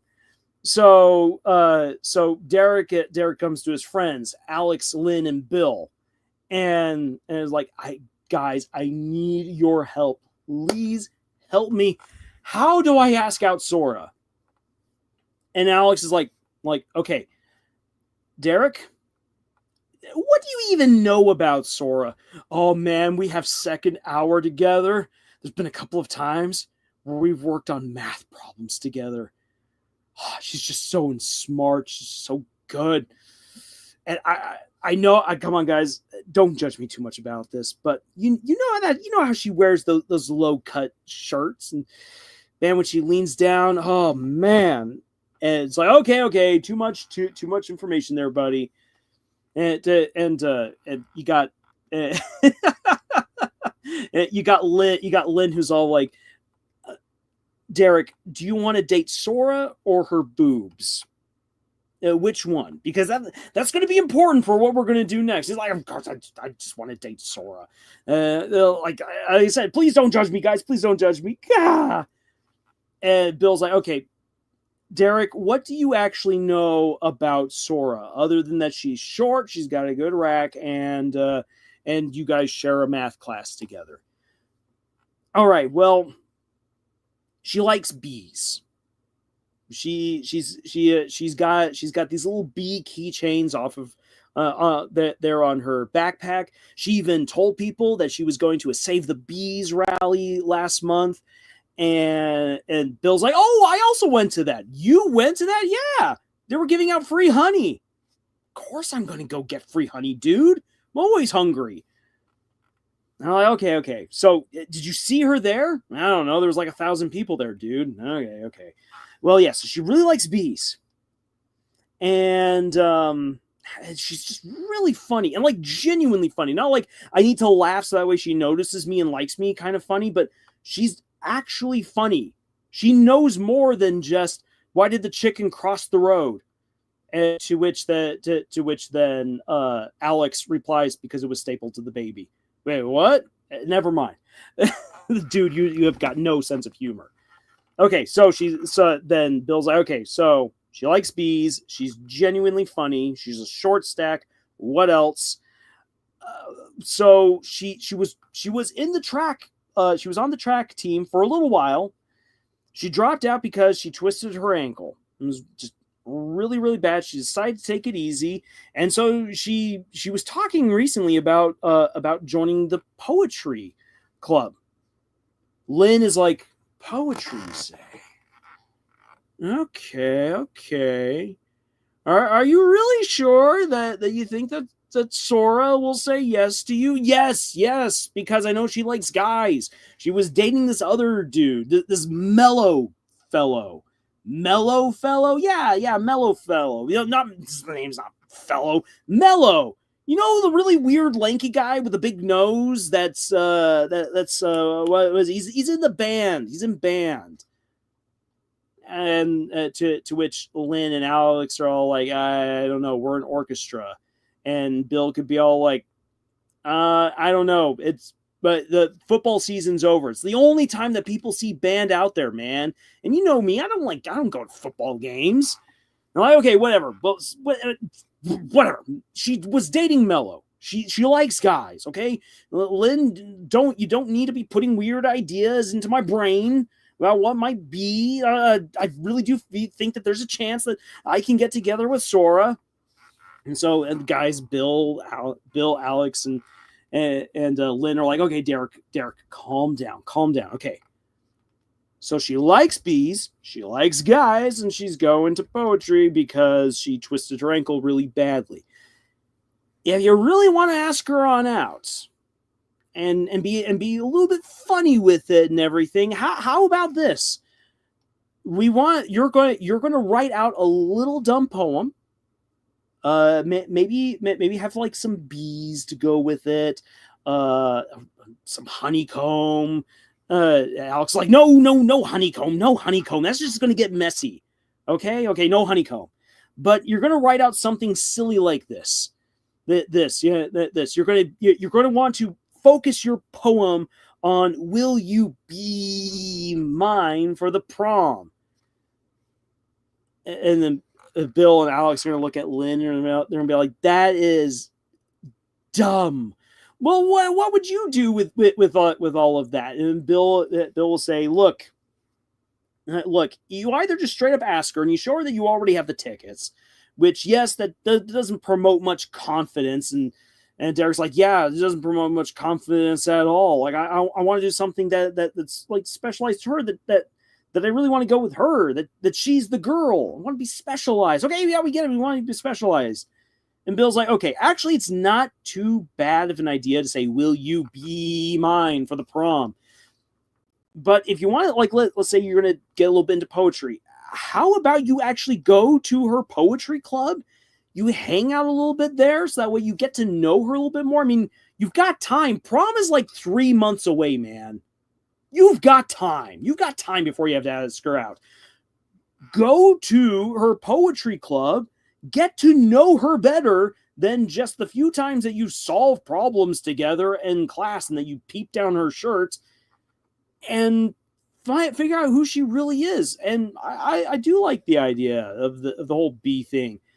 To which then Alex could then say, I honestly, man, I don't see this working out. And Sora slapped him and never talked to him again. Yes.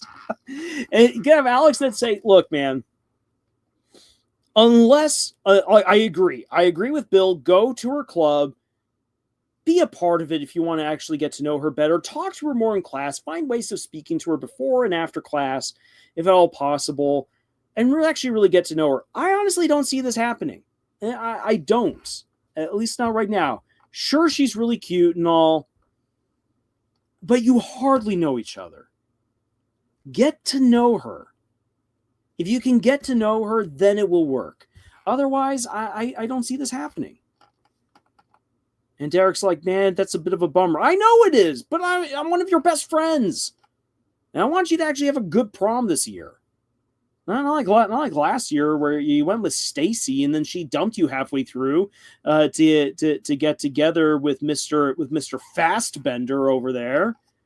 So, yeah. I don't want you to get your heart broken again. Actually get to know this girl because I can tell that you like her. And I actually want you to have a shot. All right, now then. Contrary to popular belief, I just came up with all of that off the top of my head. I had no idea that I was even going to do anything with bees or what have you.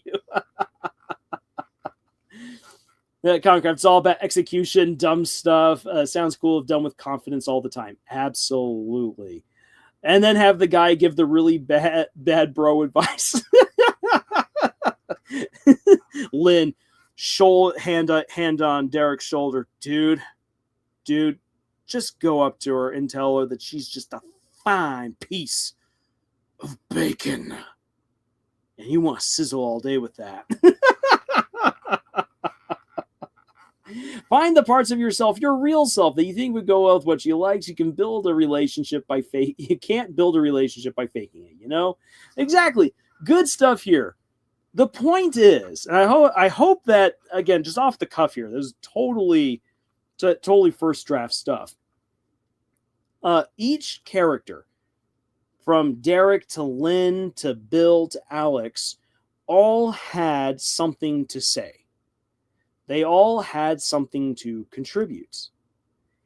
And that's what you want in the conversation. Now, there were moments where Derek dominated. There were moments where Bill dominated, where Lynn and where Alex. And so that's going to happen. That happens naturally in conversations. And that's okay. One person can take the reins for a little bit, but each person needs to have something to say.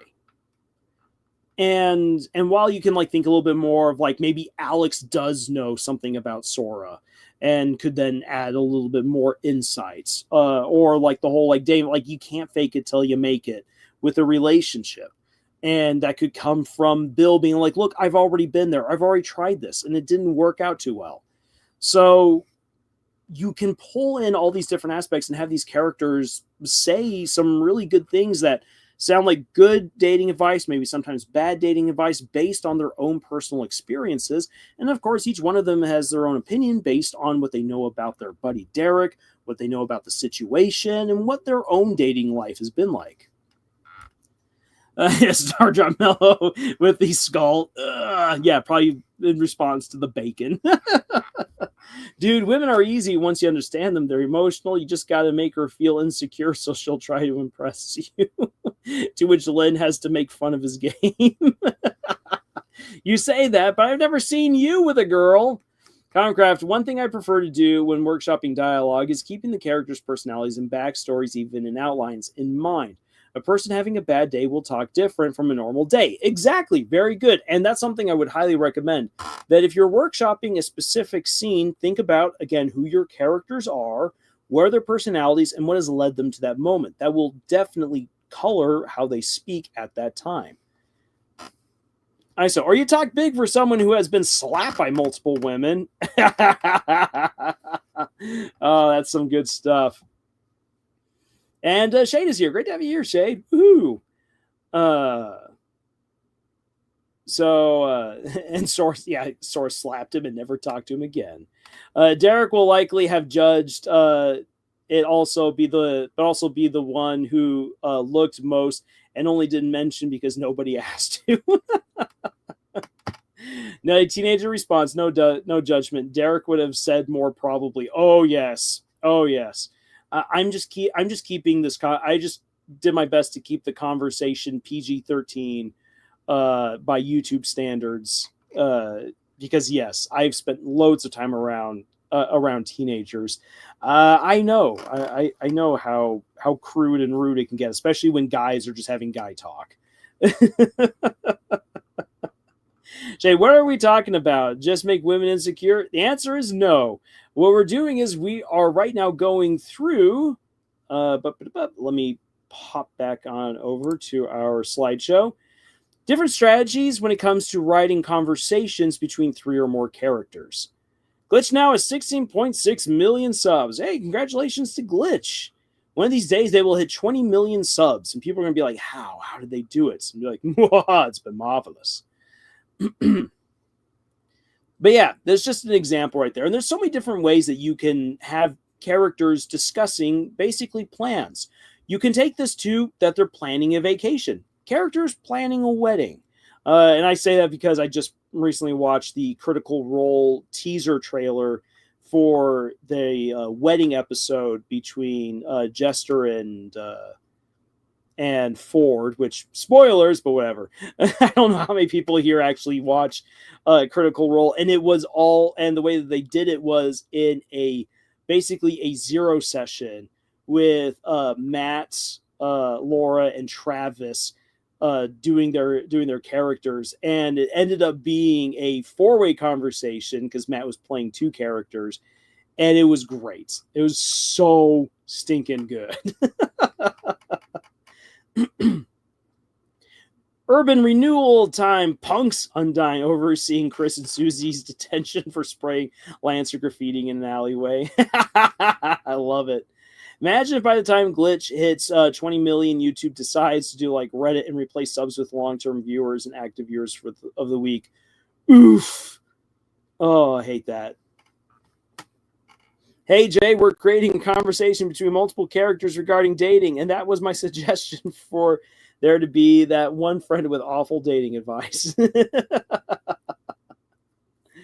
All right, so there you have it. That's one strategy, the plan the heist, which is just basically characters talking about something that they want to do, and each one, again, has an opinion, has expertise, and everyone wants to share both their opinion and their expertise in order to make the plan come about. That works for heists, it works for politics, it works for characters like we just did with dating, with planning a vacation, planning a wedding, planning a party, what have you. So that's one strategy. Really, though, fits for a particular situation. This, as you'll find out, like this strategy works well in some situations, but it wouldn't work well in others. For instance, like let's say that you have characters who are just simply hanging out at the bar. They're just shooting the breeze. Having a planning a heist type of setup wouldn't work all too well because these guys are inebriated. They're not planning anything. They're just talking. And so therefore it wouldn't feel natural for them to talk like they're planning something. So that strategy would not work for that particular situation. Now then, strategy number 2, thinking about guys just hanging out at the bar, drinking, we have the hangouts. Now, this one is, for a lot of people, more fun to write. But it's also where everything gets messy. That's because this approach, just characters hanging out, is way more complex than it would seem, because it is ultimately a juggling act, trying to give every character a chance to say something in a laid-back situation. You don't have any way of really regimenting this. I thank you, Comcraft, for showing up, and I hope that you have a wonderful dinner. But yeah, So this is especially where writers tend to then focus more on just two characters talking rather than giving every character in the scene a chance to say something meaningful to help make the conversation truly engaging, to make it make sense why they're even there. So one of the ways to go about this, the way that I feel really helps, is to give every character a moment to shine in the hangout situation. So you need to give every character a chance to either make the joke, be the butt of the joke, do something cool, do something good, do something stupid, do something bad, make a mistake, do something bold, do something fun, do something not fun. That's what it means to shine. That for that moment, all eyes are on, for just a moment, if even just for like a sentence or two, all eyes are on that character. Now, Shade says right here, I mean, I disagree. I see a lot of groups of friends always talking and others just listening. True. But here's the thing. You just see that brief snapshot. What is it that brought those characters together? And even in real life, what brought these people together to be friends? Because they've had moments. They've shared. Each person's had a chance to say or to do something that's impressed or endeared themselves to the rest of the group. When you are writing, you have to do the same with your audience. Your characters already know each other, usually, in this kind of a situation. But the audience does not. And so you must treat the audience in a way as a part of the conversation, which is why each person in this conversation, even if one person is shy and doesn't say a lot, or another person is far more quiet, all of them must have a moment to shine, thereby endearing themselves to the rest of the group. So, for instance, right here, like I just pulled up clips from Avatar: The Last Airbender where they're just hanging out, and each person has their chance, of course, to like say something, to do something that helps them to stick out and all. But another good example, this is something that just right now came to me, is if you watch or read if you either read the manga or watch the anime, The Fragrant Flower Blooms with Dignity, the friends that follow Rintaro, one of the main characters, are phenomenal. And each character in his friend group is very, very different. There's the quiet, stoic dude who rarely says anything. You then have the loudmouth, jokey character, and then you've got the really laid-back dude who he doesn't always have to say something, but when he does, he very clearly dominates the conversation. And again, when you get to meet these guys, when they're just hanging out, each person has a moment where they dominate the conversation, where they shine in a way. One of the best examples of this is when they all go to do karaoke, because the loudmouth funny guy, he's singing all the songs, yeah, and it feels like he's dominating everything. But then the more laid back guy's like, "Hey, Rintaro, buddy, it's so great that you're here. We almost never get you around for karaoke. What changed today? Like, bring up some small talk, trying to get Rintaro to open up a little bit." And Rintaro's just like, "Oh, like a little self-conscious. I just happen to be free, and I realized I haven't been hanging out with you guys all too much. And too much." In the loudmouth guy's like, "Yeah, you should be hanging out more with us because we're your best friends, yo." And then the more quiet guy, like after moments, like, "Something's happened, hasn't it?" Rintaro's like, "What do you mean?" He's like, "Well, you're always finding a way to get out of stuff like this." And he's like, "Well, wouldn't you as well?" He's like, "No, because I like hanging out with everyone. You're the one who just always acts aloof. Yeah, I'm not going to press you for any reason why, but if you need to talk, just know that you can talk." And so the quiet guy, by coming out and saying something, impresses upon everyone else. Like, I realize that there's something important going on here. And if the quiet guy is talking, then that means that he has something that he really needs to say. So, again, each person has their moment to shine. Personalities do need to come through. You can represent that in many different ways, not just in the words that they speak, but in the actions that they take and so forth. ISO, in a writing context, why is the character there if they don't say or do anything meaningful in the moment? Exactly. And if a character isn't saying anything in the moment, they really should be doing something meaningful. For instance, in the book Words of Radiance, there's one character who almost never speaks, but she's very important for the story. And the way that she is made meaningful is that Shallan realizes that there's this person just watching and watching very intently. And it's like really creepy. And so she's like, okay, I'm marking that weirdo for later. And then when that person finally does speak, she's all like, you eluded my perception. Impressive. I would have killed you otherwise. And Sean's like, you are insane. And that moment comes chapters and chapters and chapters later of this one character never speaking. But they are doing something that is still meaningful. Now then, in that sense, however, that person is there observing a conversation between two characters, not participating in it. If you're having a moment where you're having three or more characters actually talking, again, if they're in a hangout situation, each person must have their chance to shine. And that is what's very important in that conversation. And that shine either comes from them doing something that exemplifies their personality, or is something that helps to bring the conversation further, or the scene further, or the plot further, whatever it is. There's many different ways that you can apply it. But in a conversation, that means that characters actually are talking and interacting, not just simply sitting there doing nothing. Otherwise, yeah, then in that case, you don't even need to bother giving them a name. It's just there's two guys there, sitting there and drinking tea. Scooty Booty says, I particularly like books that include a lot of seemingly random and fun things as the story goes.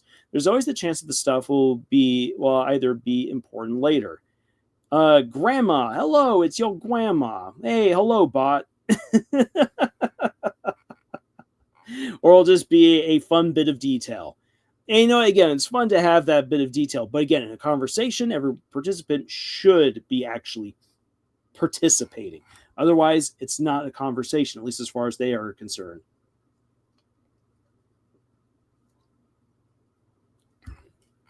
Shade says about as far as this, interesting idea, but the way I made friends, I just said hi and we became friends. I didn't know anything impressed them. Again, real life, but in a book, you do need to get your audience to engage with these characters, to get to know them, to come to like them. Because if they don't, then there's no reason for them to be engaged with those characters at all, to like those characters even beyond certain points. A great example, unfortunately, because I love this, I love this author, I love Brandon Mull, but a great example as to where this can really go wrong for you is in the Five Kingdoms series. There's so many characters who get introduced as the series goes on, and a lot of them, they're given names, they're given descriptions, and then they have like 3 sentences. And then they bamf and go away. And you're like, why do I really even need to worry about this particular character? You spent all this time building them up, and then they're only here for 3 sentences. You could have done more, like, let's say, to make Jace not a jerk. Otherwise, grandma being mean. Oh, I don't know. Because grandma's up past her time. Grandma's just worried for your future. Bless your heart. But yeah, so hangout situation. Again, fun chaos. It's where you kind of get to do all. It's where you just get to have like good downtime with your characters. But in order to have any conversation in a hangout situation feel meaningful, every character must have their moment to shine. Otherwise, they're not participating. And as Iso's brought up, then why are they even there? Because it ends up just being something that you put into the story. And especially if we're supposed to like these characters later on, but you're not really doing anything with them. Yeah, there's no connection. There's no reason to come to like them. And it's one of the reasons why Game of Thrones is A Song of Ice and Fire series actually just becomes a chore to read later on. Because you realize none of these characters matter. They're either all dead or they're wallpaper. They don't matter. And you don't want that to happen with the conversations in your story. All right, so that's strategy 2. Let's go on to strategy 3, chaos time. Now, there's a reason why I've got Don to Don here, because Don to Don does this fantastically well. So this is the realistic approach to conversations with large groups. Everyone talking, interrupting, people stutter and pause, which then suddenly creates an opportunity for someone else to butt in. The topic rapidly changes, things like that. That's an honest, real conversation. And writing it is a ton of fun, but it gets so confusing, even for the writer. So while it's a ton of fun to write, it can also be a real chore, and it can also not be very fun to read. Oh my gosh, reading this stuff in Hemingway especially is just rough. Oh, it's so rough. So now then, the way that you do make this particular strategy work, there is some setup to it, is that you need to properly characterize and develop your characters before or after the chaotic conversations. That is very, very important. If you do not properly characterize the characters who are in these conversations, either the chaos in the moment makes no sense, or in retrospect it doesn't make any sense. At which point then it's wasted page space, which is one of the big problems with Hemingway. Because Hemingway loves using chaotic conversations, which can be fun sometimes to read. Like, I ended up really enjoying them. But also halfway through, I'm like, I don't even know who half of these characters are. And I realize I'm actually losing a lot of very valuable information because I don't know who they are. So in order to properly set up the chaos, again, we have to get to know these characters. So having a chance now to jump on over to a little bit of Don to Don. Now then, with Don to Don, there are a handful of very, very chaotic conversation moments, usually around the dinner table. Tons of fun where we got Momo clashing either with Ira or with her grandmother. And then we've got Okaroon just kind of caught in the middle. When you add Gigi into the mix, the insanity goes up by a factor of 10 because Gigi is just wild. Turbo Granny normally isn't saying a whole lot, but is usually stealing people's food or doing something silly on the periphery. And then the moment that we begin to add the new characters who have shown up this season, with Quinta and the alien girl and the kaiju, things become more chaotic. Again, conversations get crazier and more complicated the more people that you add in. And Don to Don just keeps adding characters. Now, the way that Don to Don gets away with it is that, in the very first episode already, we get a load of information about who Okaroon and Momo are, our two main characters. And we really get to come to understand their personalities and their backgrounds, things that they like, things that they don't like, and so forth. When we are introduced to Grandma Seiko has her own scene, which introduces her as presumably a con artist, or not necessarily a con artist, but a fraud. As a fraud spiritualist, a fraud priestess who really can't see the future or read the people's minds, what have you. However, as we then come to learn, no, actually she is. And that her cool, cold demeanor is just part of her personality. But that she is someone, as we learn through Momo, that she really does care and everything. And so, as you get all of these different elements about her, when we finally then get to the very first chaotic dinner scene with her, even though it's acting really weird that she's all like, Okaroon, I need you to drop your pants and show me your junk. I need to make sure that it's all there. This isn't her just being weird and a creepy hot grandma. It's actually her being, in her own cold way, caring, because she's all like, well, you might have defeated Turbo Granny, but things are weird, and I need to make sure that everything is okay. And so in the chaos of that first dinner, is you've got arguments about the crab and the food between Momo and her grandmother. Okarun being like, what the heck is going on with Momo? But Momo's not answering. And then Grandma Seiko then accosting Okarun being like, I need you to show me your family jewels. You've got effectively 3 different conversations all going on at the same time. It is chaos. But it works and you can follow it because at this point these characters have been firmly established. And so this is something then for you ultimately to consider within your own stories, because chaos is fun to write when it comes to a conversation. And you'll be surprised as the more that you write dialogue, the more natural writing that chaos is going to come. But again, it gets very confusing for your audience if you haven't firmly established your characters beforehand. So let's see here. Let's try out a situation with some chaos. Again, I need 4 names. I need 4 names. Let's hear. For this, we're going to do. Let's see. How do I want to do this? 4 names of different people. I want you to give me names of 4 people who sound like they have never gone camping before. Put that there into the chat. Give me names of 4 people who sound like they will have never gone camping in their lives, and we will then, and then we're going to play this out.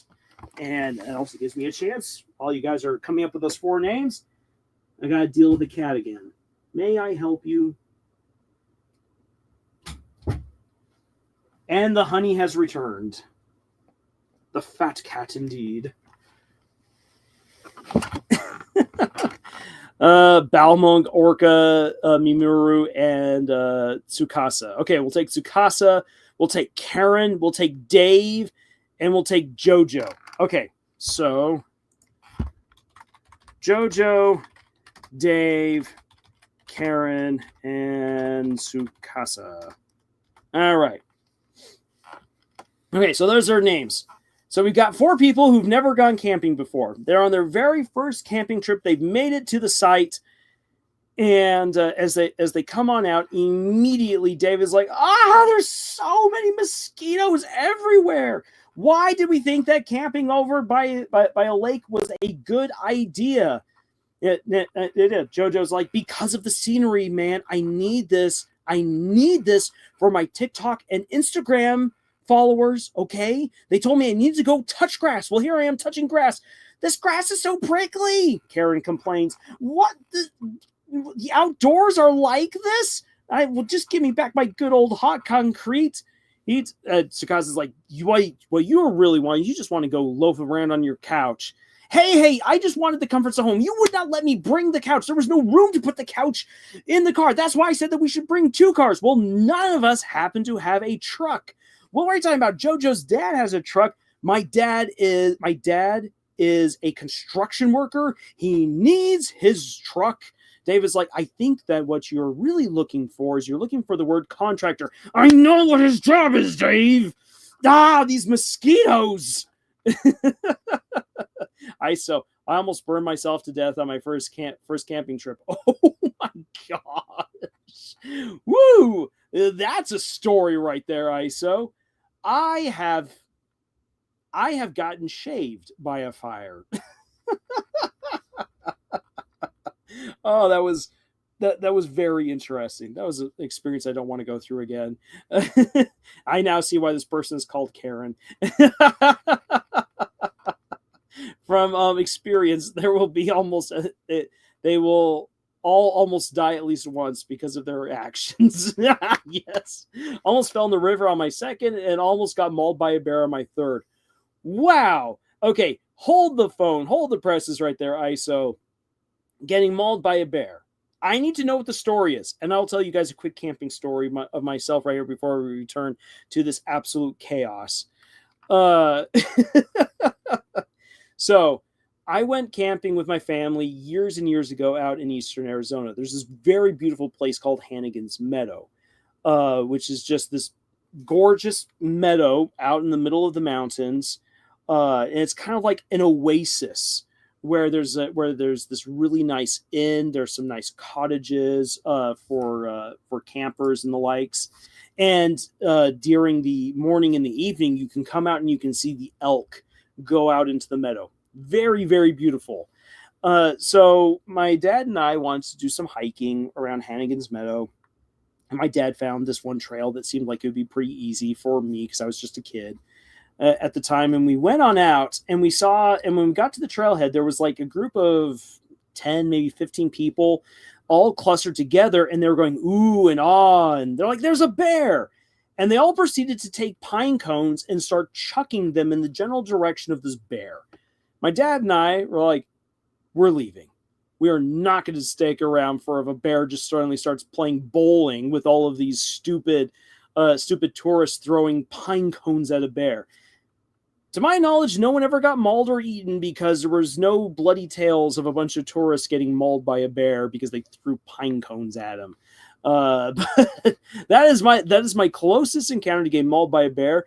I have nearly crashed into a bear late at night because the bear wandered onto the road. Oh boy.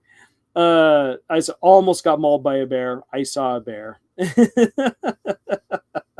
I saw the bear. It nearly mauled me. I ran. Oh boy, but yeah. So we were driving down the road for a hunting camping trip, and I saw a bear face in the bushes. We went back. The face was gone, but we got out. We got out with the bows, and we saw a sow and her nearly adult cubs. Wow. Okay. Scooby Whoa Arts. I haven't heard those names together in forever. Dot Hack was something else. I cannot believe people are that stupid. You're a joke, right? You're not that serious, right? This is a bear. Why the hell would you throw things at it? Because people are dumb. Because people are dumb. The mama bear was squaring off with us, so we got out of there. Yeah. There's a mama bear. You just leave. A friend of mine a friend of mine was trying to become a park ranger up in Alaska some years ago, and he was in an observation tower, and he saw these baby cubs. He saw these bear cubs frolicking in the grass. He's like, "Oh, that's so cute!" And then the ranger he was with was like, "Stay up here. We do not go down. Just watch." And about a minute later, this big mama grizzly comes out of the woods. And from such a place that if you were down there on the ground, you actually would not have noticed her until she was way up too close. And by that time, say bye-bye, because that's a mama grizzly. Sorry, Drop Mel. I watched Cocaine Bear, so I find that funny. Oh, Cocaine Bear was absolutely hilarious. That was a funny movie. Art says, I thought someone would get the hack reference, the Dot Hack reference. Yeah, I have not watched Dot Hack, so I did not get it. I'm glad Scooty Booty was here to get that. Oddly enough, it was one of my first anime too. Oh wow. All right. So let's hear. Let's round off Jojo, Dave, Karen, and Tsukasa's little stuff right there. So we've gone immediately from mosquitoes to I'm here for Instagram and TikTok, to the grass, to the concrete, to the couch, to talking about if it's construction worker or contractor. Chaos. That's the thing. Chaos, and yet the conversation is something that you're like, that actually sounds like that might be real. So jumping on ahead, how is anyone supposed, like, you've got Jojo complaining, how is anyone supposed to be able to set up this tent? It was just supposed to go whoosh, and then I'd be there in front of the door, be all like, oh, hi fans, and fans like, Jojo, stop, put your phone down and grab those poles, please put them into the pin. Which pin? There's like 3 pins over here, and then Tsukasa's over there and said, it's like, I think that the fly is broken. Dude, how did you tear that? It came out this way. No, it didn't come out this way. And then Karen's like, wait, Jojo, it's supposed to be that pin over there. Which pin? You're pointing at all of them. I'm not pointing at all of them. I'm pointing at that one there, the left one. We should have just said the left one. Don't you tell me what I'm supposed to say, Jojo, or so help me, I will break your phone. So, right there, chaos. Granted, that's people arguing. Now, then you could have the same thing happen. Like, let's say that these characters actually did get along really well with each other, and they actually knew how to camp. In which case, it would be something more like, "Man, do you remember the time that we all went out to the river, and we thought that kayak would do really well in the rapids? Man, that was such an awful idea. You were way too drunk back then. I know." I nearly lost a leg. Lost a leg. It's like, man, good thing your dad wasn't around for that. Dude, don't bring that up. My dad already doesn't like me enough as it is. You're so hard on your father. Well, he let you take his kayak. You know deep down he loves you. I don't want to talk about this right now. You're going to have to talk about it at some point. You're the one that actually brought this up. I didn't bring it up. I just said, remember the time that we went down to the river? And so it just rolling with it. Again, the chaos. Usually it means that there's a whole lot of high energy as opposed to the hangout. The hangout strategy is far more for when characters are just hanging out, where the energy level is lower down. Chaos implies that the energy level between all these characters talking is far higher. And so that is something to consider. If you're going to go with a more low energy or even kind of conversation, chaos is definitely not the way to go. And you want to make it far more clear who is talking and why and how they're contributing. In chaos, it's far more about, again, you've already done all the establishing for who these characters are. Now it's just time to deliver and just give us raw, unfiltered who these characters are. Star Drop Mount says, it reminds me of when I play Sky, the Children of Light. Funny moments. The least realistic thing, no one threatening others with spoiling their favorite anime. Or threatening. We say go threatening. All right. Let's go then to our final strategy. Strategy number 4. Action. So this particular strategy at first looks a lot like, once you start putting into practice, at first it looks a lot like the whole plan the heist scenario, how everyone is supposed to contribute in such a way and so forth. But this approach ends up being actually far more flexible. And the reason why is because, as opposed to characters sitting down and planning stuff, this is when things are actually happening. So with this particular strategy, your friends are doing something important while talking. This means, once again, that everyone has an opinion, everyone has expertise, and everyone must have a moment to shine. Sometimes some person will dominate the dialogue. In some cases they won't.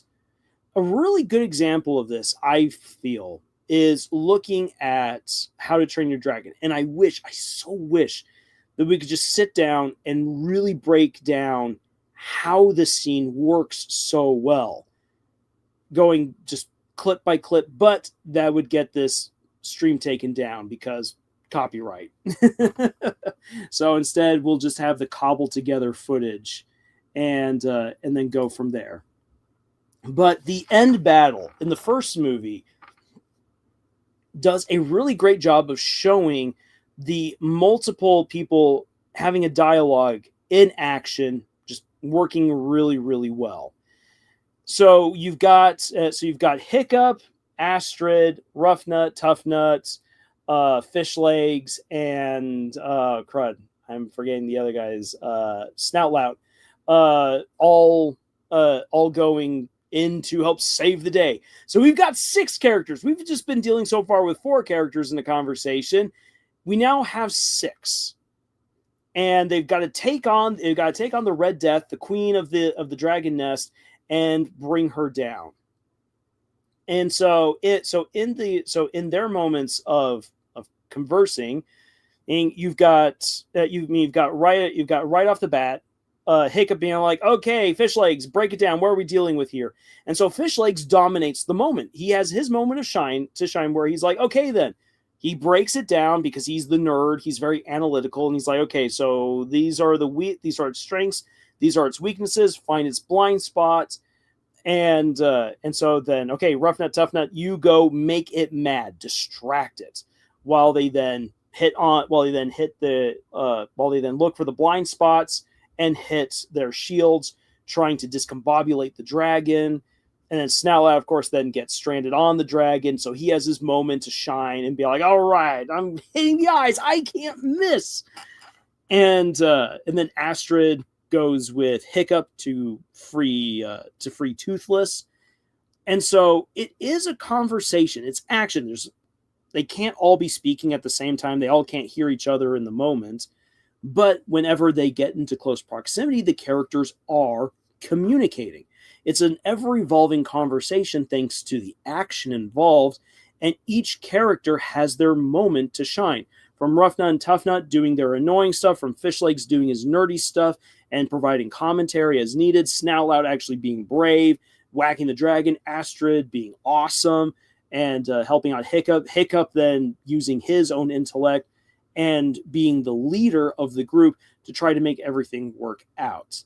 And it's not a very wordy conversation, obviously, because of the action, but it's a conversation that very clearly shows how these characters interact. It shows how their relationships have evolved from the beginning of the movie till now, where they've now all become friends, and obviously you've got the developing crush between Astrid and Hiccup at the time. So all of that comes through in the dialogue, and each person, again, has their moment to shine. Rough Nut and Tough Nut being the annoying distraction, Fish Legs the nerd, Snarlout finally having his chance to be a hero, to be the Viking that he's always bragging that he is, but obviously he's just talking big, but now he has that moment.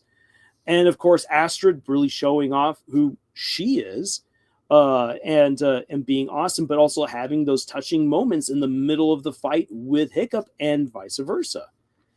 So even though there's not a whole lot of talking, what talking is done is poignant. It's great. It gives us what we need to know about the characters. It obviously helps to advance the action in the moment. It shows us how far these characters have come in their personal arcs and in their relationships with each other. It demonstrates the trust that they have. It's one of the reasons why this scene just works so well. And that's not even to mention the baggage that's being resolved between Hiccup and Stoic the Vast, going and saving Toothless, the fight itself.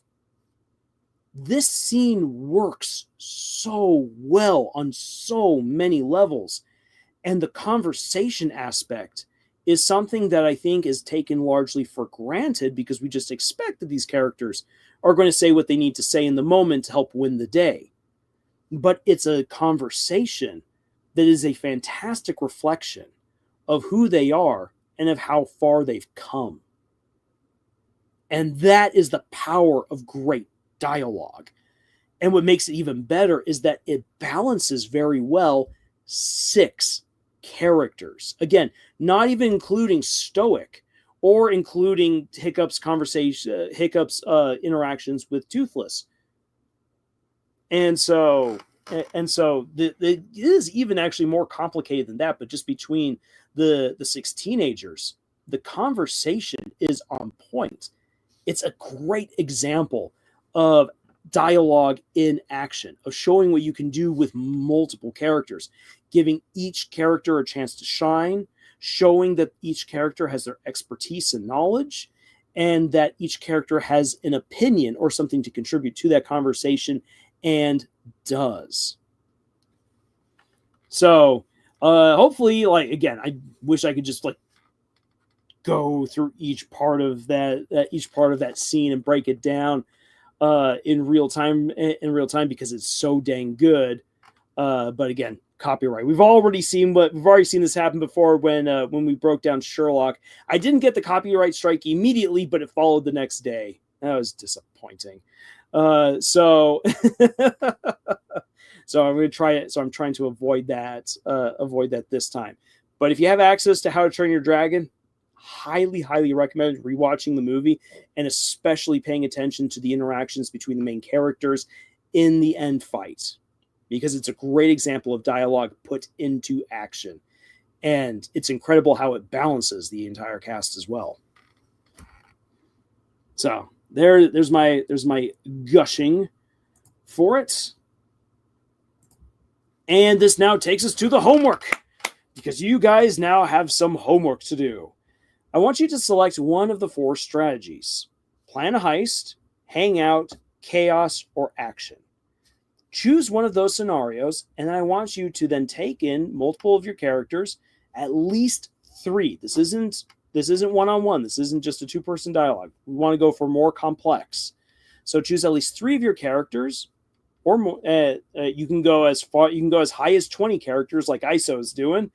And I want you to write out one of these scenes.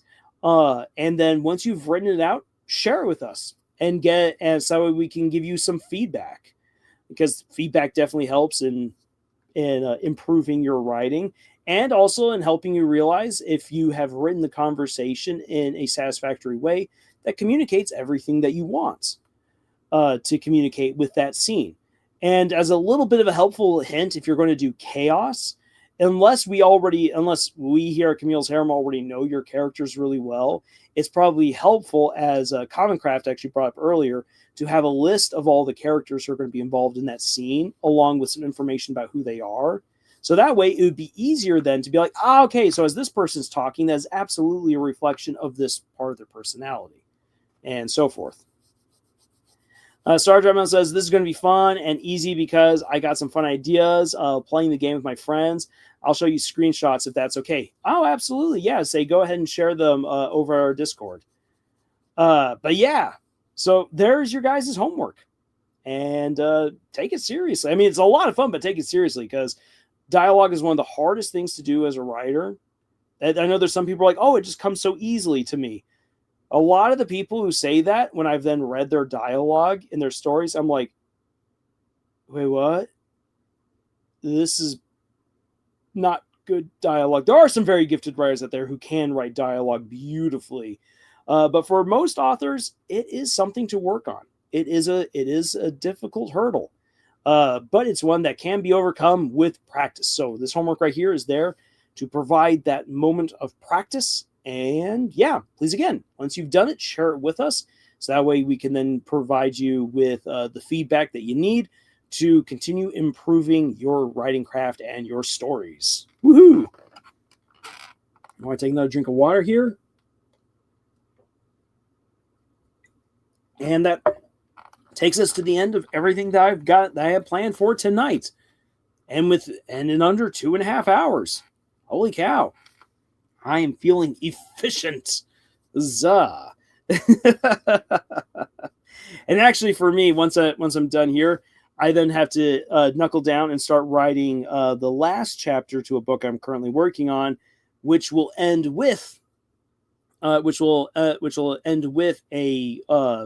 6-way conversation, which I am looking forward to. Under 2 hours? No, under 2.5 hours. Forget it. I'm going to do a 10-character interaction. All right, 10 characters interacting. Awesome. I'm looking forward to seeing that. So, you guys got writing to do. I got writing to do. Writing dialogue is difficult, but it is fun, and it absolutely helps to improve our stories and does a lot for illustrating a lot about who our characters are and how they grow. Star Drop Mouse says good luck. Oh yeah, for writing 10 characters in one scene, that is definitely a good luck kind of moment. I've only done one scene.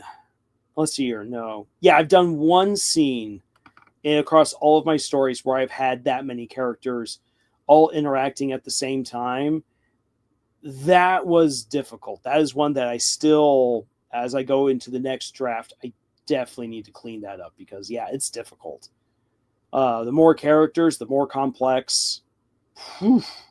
So more power to you, ISO. I I wish you the best of luck. or as Boris says in Balto, luck. I don't wish you luck.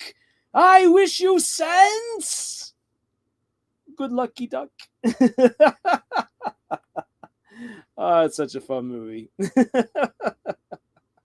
Well, unless you guys have something that's immediately on your mind that you want to quickly throw out there into the internet ether, I say that this is a good time to wind down and to close out the stream. Anthony says a lot of comic book writers definitely know how to write character interactions in superhero team books. Oh yeah, that's definitely a must. If you've got a superhero team, you need to have that great interaction. Which, for instance, something like Avengers, the first Avengers movie. I know that by now people like to riff on the Joss Whedon ways that dialogue is done in the MCU, but he did a phenomenal job with his team to write some excellent dialogue, to bring all of these different characters from different movies together, and it worked really well. Thank you, Shade. Good luck for everybody, and goodbye. Thanks a lot, Shade, for dropping into the stream. It was great seeing you again. But yeah, definitely watching some of the Marvel team up movies, like the earlier ones.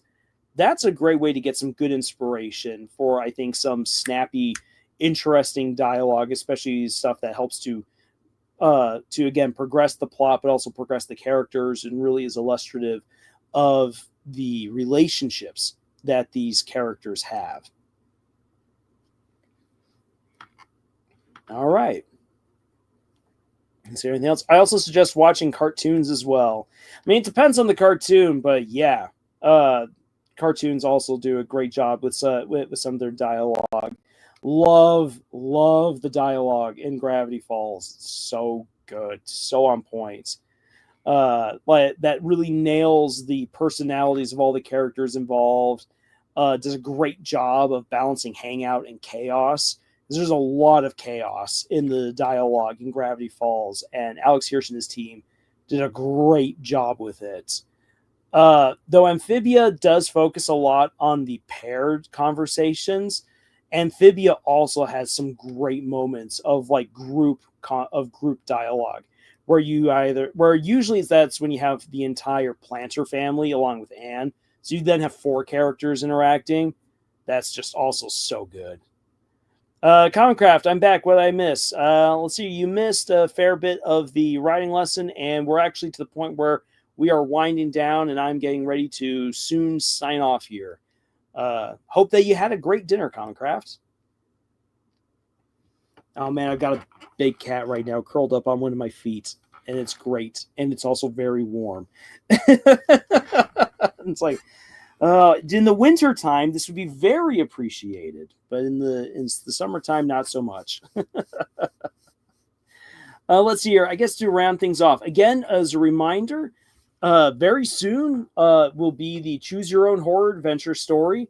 I'll be posting links here on YouTube for anyone to then head on over to my Instagram to interact with the story there.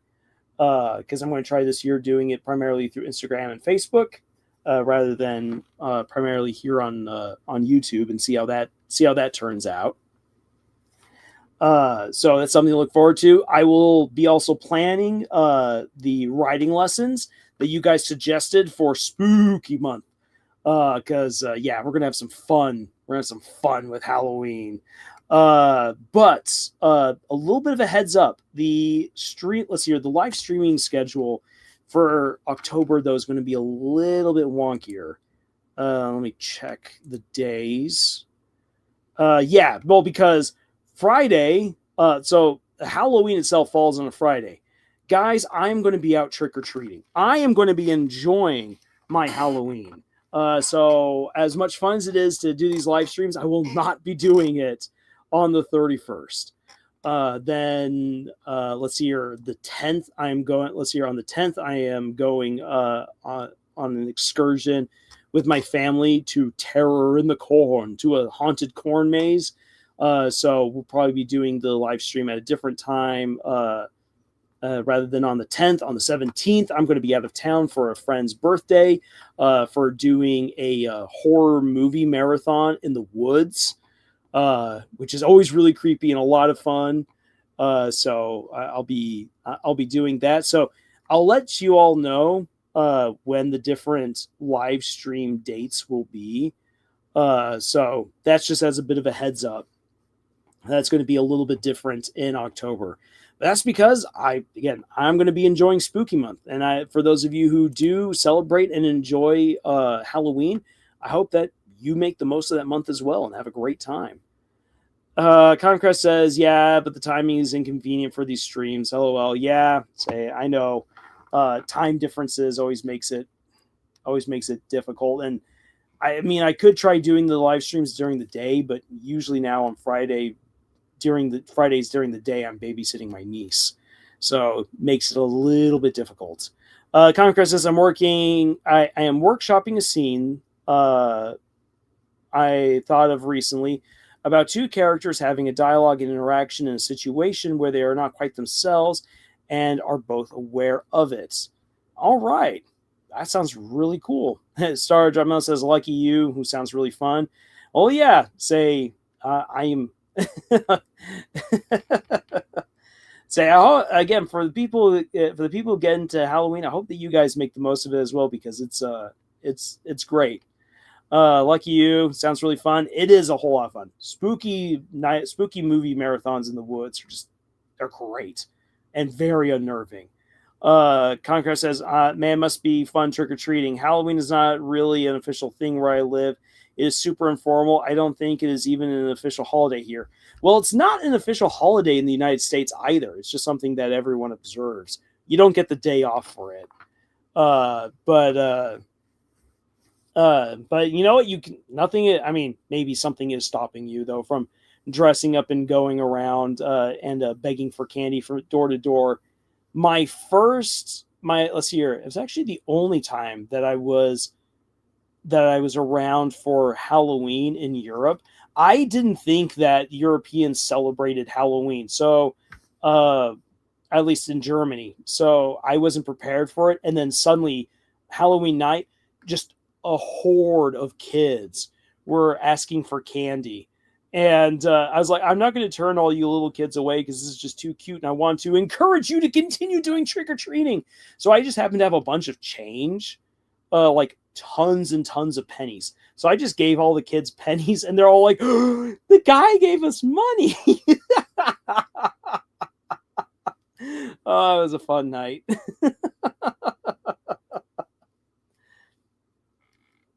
Yeah. Let's see here. This year, I don't know what I'll be doing as far as trick-or-treating goes this year, but I definitely want to go trick-or-treating. My neighborhood now is mostly full of older people, so it's not as much fun as it used to be back in the day.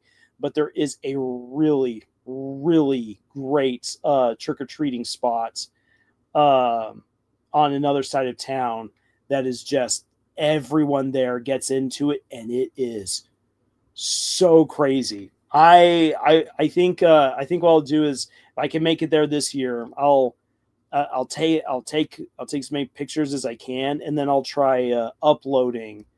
I'll then try uploading the pictures up onto the community post, so that way you guys can see what kinds of spooky fun I got up to, and hopefully it doesn't make you too jealous.